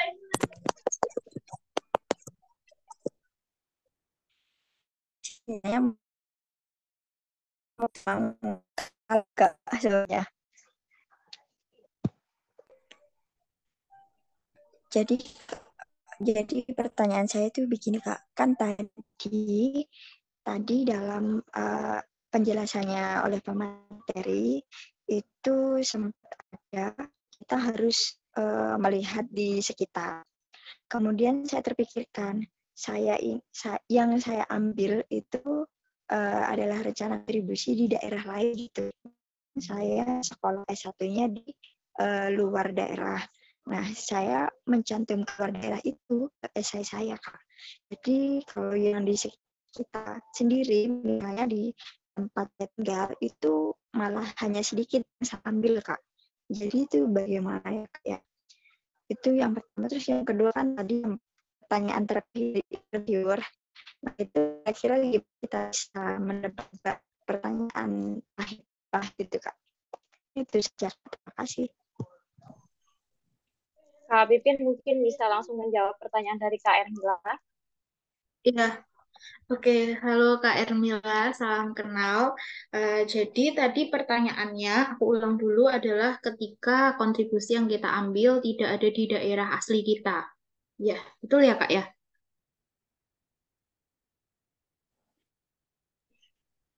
Ya, betul. Seperti itu, Ya, Kak. oke. Saya nangkapnya juga, ya. Oke. Jadi nggak apa-apa sih kalau menurut aku gini.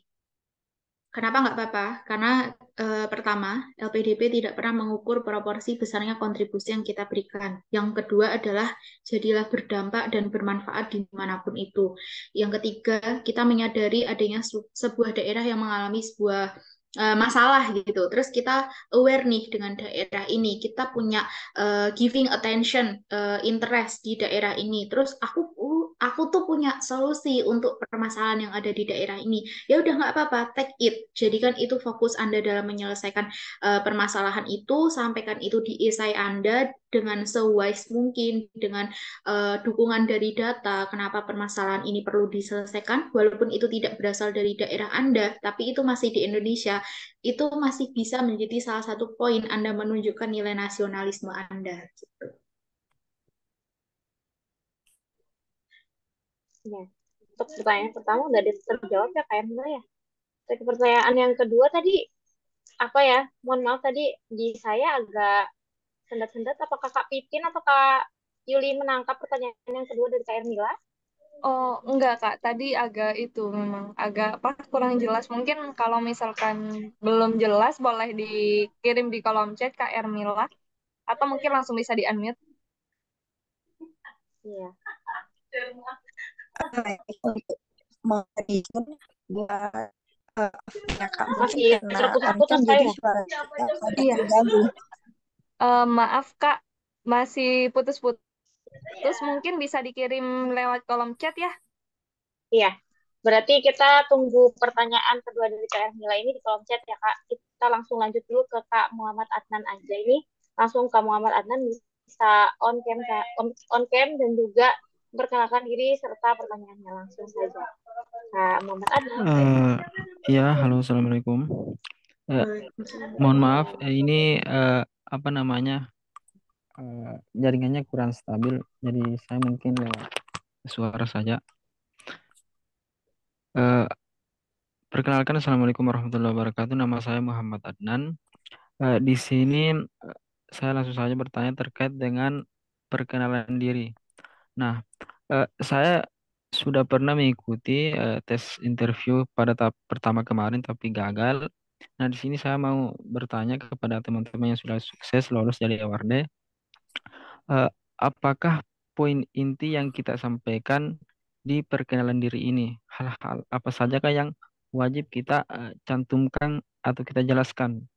Nah, kemudian yang kedua, pada saat kita ditanya oleh psikolog, kemarin itu saya sempat pusing menjawab karena eh, saya apa namanya dikejar terus pertanyaannya hingga saya tidak bisa menjawab seperti itu. Nah, bagaimana solusinya supaya kita bisa menjawab dari pertanyaan psikolog ini? Mungkin itu. Sekian dan terima kasih. Assalamualaikum warahmatullahi wabarakatuh. Waalaikumsalam warahmatullahi wabarakatuh. Kak Yuli mungkin bisa langsung menjawab pertanyaan dari Kak Adnan. Oh ya, oke. Terima kasih Kak Adnan. Eh, yang pertama, apa aja poin inti di perkenalan ya? Sebenarnya poin inti di perkenalan itu kembali ke kita masing-masing. Cuman berdasarkan pengalaman saya, pertama itu tentunya nama. Nama itu paling penting ya. Jangan sampai ucuk-ucuk, oh oke baik Bapak, tujuan univ saya adalah ini. Enggak, kan beliau-beliau belum tahu kita walaupun udah ada namanya di Zoom. Tapi kita harus perkenalan dulu, nama kita siapa. Itu yang pertama. Yang kedua, kita alumni mana? Kalau saya kemarin nyebutin itu, alumni mana? Kebetulan saya kan alumni UIN Sunan Kalijaga. Saya merupakan alumni UIN Sunan Kalijaga gitu. Yang kedua, tujuan univ. Walaupun ini ya, kalau saya kemarin itu karena saya belum memiliki LOA dan di esai saya hanya menjelaskan UGM sebagai tujuan univ saya. Nah, di situ saya menjelaskan tujuan saya UGM. Tapi ini opsional. Bisa juga ditambahkan pengalaman singkat aja, pengalaman singkat kerjaan atau pengalaman lainnya di sebelum wawancara. Misalkan kalian merupakan pengajar atau dokter, tapi singkat aja ya. Jangan sampai perkenalannya nyampe 5 menit. Jangan.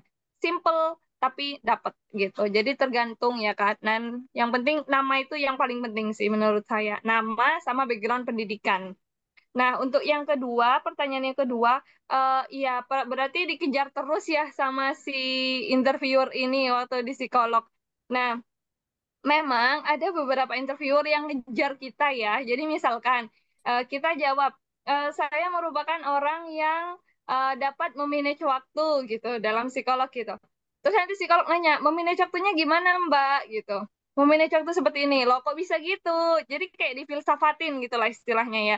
Nah, kalau kayak gitu, kita tetap stay calm, maksudnya kita tetap jawab sesuai pertanyaannya. Kalau misalkan kita udah mentok nih, udah duh apalagi nih gitu. Kalau menurut saya sih ini ya, nanti tolong ditambahkan ya Kak Pipin ya sama kakak-kakak yang lain. Kalau menurut saya sih, misalkan si interviewer ini ngejar-ngejar banget dan kalau misalkan kita jawab seakan-akan kita kayak masih apa namanya kayak keras kepala gitu, mungkin bilang ini aja, oh baik Bapak, nanti karena saya merupakan orang yang seperti ini, misalkan kebetulan ditanya tentang karakter kita, di sini saya akan berusaha untuk bla bla bla bla.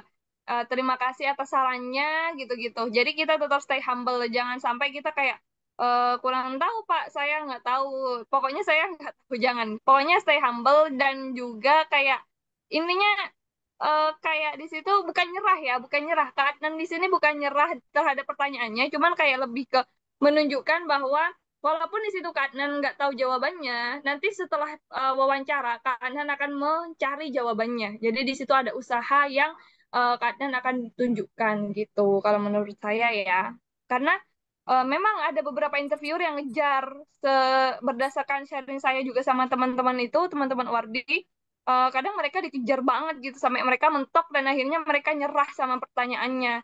Tapi LPDP juga pengen pengen tahu seberapa konsisten kita kok sebenarnya ya. Apakah kita konsisten sama jawaban kita? Itu sebenarnya yang pengen LPDP uji. Oke, itu ya Kak Adnan. Semoga menjawab. Oke, baik Kak Fitri, terima kasih atas jawabannya karena tadi sudah terjawab dua pertanyaannya. Ini tadi Kak Ermila, pertanyaan yang keduanya ternyata gimana caranya bisa mengumpulkan pertanyaan pahit dari pewawancara, Kak? Kak Pipin mungkin bisa menjawab. Saya ini agak kurang ya sama pertanyaannya maksudnya. Iya, aku udah baca di chat kan tadi. Iya, Pertanyaan gimana pahit Kak? itu bikin multitafsir sebenarnya. Ini pahitnya tuh dalam hal apa gitu? Apakah pertanyaan pahit itu pertanyaan yang pengalaman yang kurang membanggakan, kesalahan terbesar kita, atau pertanyaan pahit yang nggak bisa kita jawab dari interviewer itu yang perlu dijelaskan lebih lanjut sih sama Kak Ermila ya. Maksudnya pertanyaan terpahit itu apa? Kalau yang aku bahas mungkin pertanyaan yang cukup krusial yang ditanyakan oleh interviewerku kemarin adalah ini. Apakah kamu yakin bahwa penelitian kamu ini akan benar-benar kamu realisasikan gitu? Dan itu jadi salah satu ujian psikologis juga untuk saya kemarin karena saya mengangkat solusi terkait dengan salah satu penyakit diabetes mellitus tipe 2 yang mungkin teman-teman udah sangat sering tahu gitu ya penyakitnya. Jadi nenek saya dulu menderita penyakit diabetes mellitus tipe 2 hingga saat ini dan qadarullahnya ya salah satu bagian dari kaki nenek saya itu harus diamputasi. Dari situ saya nggak bisa apa-apa, saya belum punya solusi apa-apa. Berangkat dari hal itu, saya menjadikan itu sebagai fokus dari esai saya. Saya mau memberikan kontribusi bahwa penyakit diabetes mellitus, luka diabetes mellitus ini bisa disembuhkan dengan salah satu teknik memanfaatkan teknologi saat ini dengan pengembangan dari salah satu sel tubuh yang pasti teman-teman udah well semua, dan itu jadi salah satu pertanyaan terpahit untuk saya, kenapa saya nggak bisa apa-apa waktu itu. Saya jadikan itu sebagai alasan untuk memberikan kontribusi, dan itu harus saya jalankan ke depannya setelah saya menyelesaikan studi magister saya. Juga dari situ psikologis tuh melihat kita gitu, orang ini kuat gak sih untuk menceritakan hal pahit dalam hidup dia gitu. Ada orang yang malah menangis gitu kan, ada ya, ada orang yang enggak kok, jadi kemarin saya udah cerita dengan lengkap pengalaman buruk dia gitu. Ada yang nggak nangis tuh bisa, tapi yang saya bisa pastikan adalah jangan pernah menjual cerita ke LPDP. Be honest, be yourself. Jangan apa namanya membuat-buat atau mengarang cerita tersebut sih. Itu dari saya.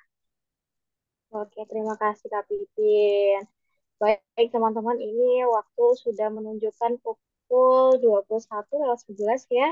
Kami ucapkan terima kasih kepada para penanya dan juga kepada dua narasumber kita. Semoga tadi jawaban dari Kak Pipin maupun Kak Yuli bisa menjawab pertanyaan-pertanyaan teman-teman sekalian dan juga terpuaskan gitu ya.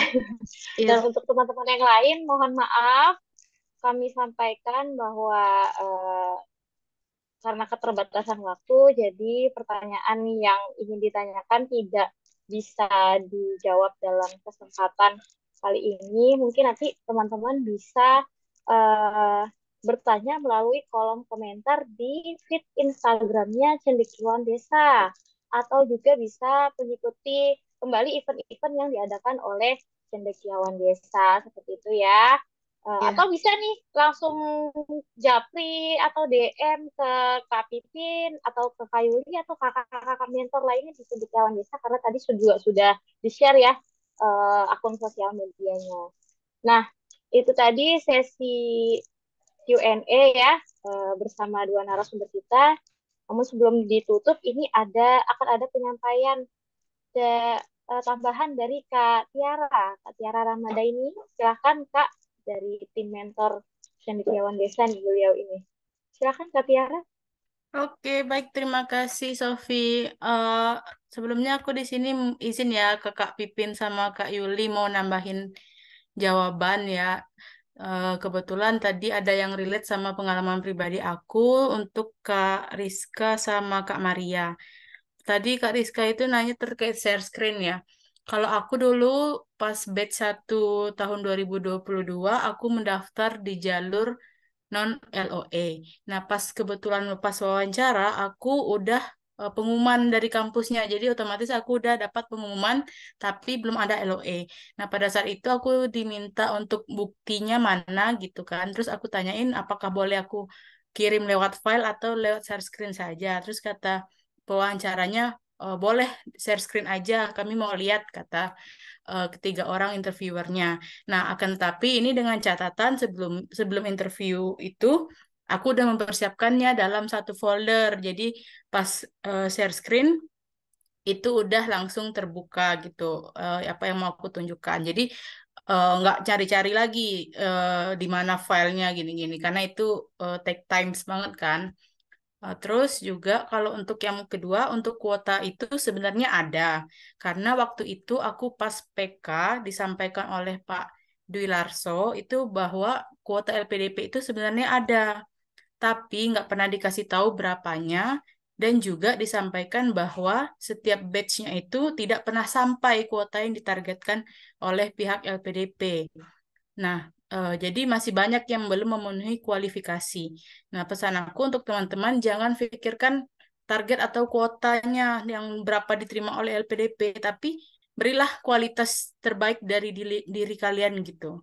Jadi nggak perlu mikir nih berapa targetnya berapa, gini passing grade-nya berapa gitu-gitu. Terus yang Kak Maria tadi ya, apa? program studinya baru mau dibuka untuk jadi dosen. Nah, kebetulan aku juga kayak gitu kemarin. Nah, prodi di kampus di daerah aku itu baru mau buka. Aku kebetulan di bidang farmasi. Jadi aku menyampaikan bahwa di sana otomatis membutuhkan sumber daya dosen di sana gitu kan. Tetap sampaikan aja kontribusi kita kan di sana, terus kita mau ngapain gini-gini gini. Walaupun di realitanya kita nggak tahu itu program studinya tuh bukanya tuh kapan gitu. Entah setelah kita lulus tuh akan buka ataupun masih 5 tahun lagi gitu. Jadi nanti setelah studi, walaupun memang di sana belum buka, bisa untuk kontribusi di tempat lain gitu, di kampus lain atau gimana gitu. Tapi waktu saat wawancara ya sampaikan aja sesuai konsistensi pada saat kita menulis esainya kayak gitu. Terus aku mau ngasih saran juga nih untuk teman-teman pejuang ini. Kebetulan jadwalnya udah pada keluar ya. Jadi jangan shock dengan jadwal itu karena aku kebetulan 2 kali ikut wawancara lulus di tahap yang kedua kali, kedua-duanya dapat hari pertama. Jadi aku kayak, wah hari pertama banget nih gitu kan. Jadi ya eh, mau nggak mau kan gitu. Jadi saran aku yang pertama, teman-teman, jaga makan, jangan makan yang pedas-pedas, jaga kondisi, harus tetap fit. Itu yang pertama. Terus yang kedua, ruangan interview itu kalau bisa dikunci. Jadi jangan ada orang yang mengganggu kita proses interview, karena itu mengganggu konsentrasi kita. Terus yang ketiga, aturlah ini ruangannya tuh cahayanya tuh terang gitu. Jadi interviewernya itu bisa ngelihat wajah kita, ngelihat muka kita, jangan gelap gitu kan. Jadi kayak ini kami ngomong dengan siapa gitu kan. Bisa tambahin kayak ring light gitu atau cahaya yang lainnya gitu atau di depan jendela boleh gitu kan. Terus yang keempat, hmm,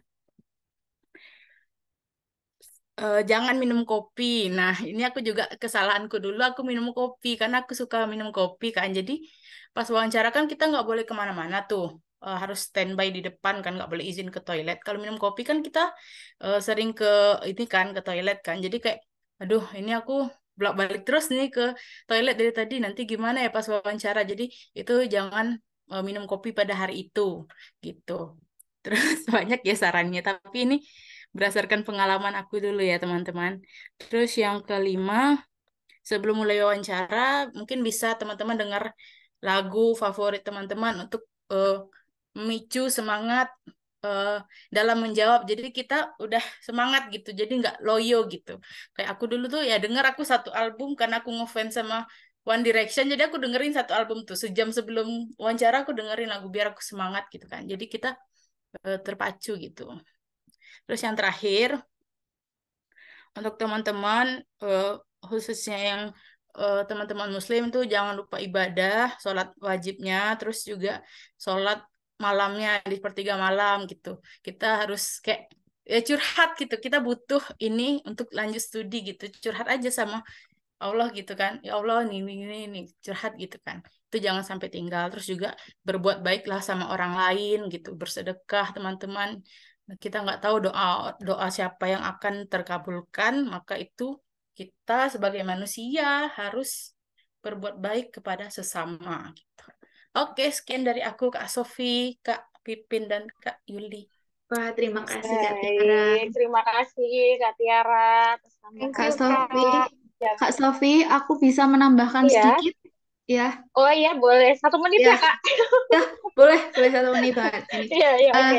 Aku baca di kolom-kolom chat, masih banyak yang belum terjawab dari teman-teman. Kalau belum, silahkan DM aku atau DM Kak Yuli atau Kak Tiara ataupun Kak Sofi. Aku akan insya Allah menjawab pertanyaan-pertanyaan kalian yang masih belum bisa terjawab. Masih banyak hal yang bisa aku sharing, tapi kita ada keterbatasan waktu dan tempat. Silahkan, saya akan terbuka menjawab dan mungkin nanti misalkan kalian tidak mendapatkan kuota di cendekiawan desa, barangkali mau mock up atau apa yang bidangnya relate sama aku juga boleh. Terima kasih, itu aja dari aku. Baik, terima kasih Kak Pipin, Kak Yuli, dan juga Kak Tiara. Teman-teman, dari tambahan Kak Pipin dan Kak Tiara tadi berarti sudah berakhir ya perjumpaan kita hari ini. Sangat tidak terasa waktunya begitu berjalan begitu cepat ya, padahal masih banyak pertanyaan-pertanyaan yang ingin disampaikan, tapi ya itu tadi ya. Mohon maaf kami sampaikan kepada teman-teman yang belum sempat terjawab pertanyaannya. Kami ucapkan terima kasih kepada seluruh peserta webinar pada malam hari ini. Semangat, selamat berjuang. Wawancara itu bukan suatu hal yang menakutkan, tapi anggaplah wawancara itu sebagai kesempatan kita untuk mempromosikan diri kita bahwa kita itu layak untuk berkontribusi di untuk negara kita, seperti itu ya teman-teman ya. Kami tunggu teman-teman semua di keluarga besar LPDP dan juga Mata Garuda. Semangat, semoga berhasil, semoga lancar. Saya Fahliana Sofiana selaku moderator pada malam hari ini mewakili seluruh rekan-rekan mentor di Cendekiawan Desa.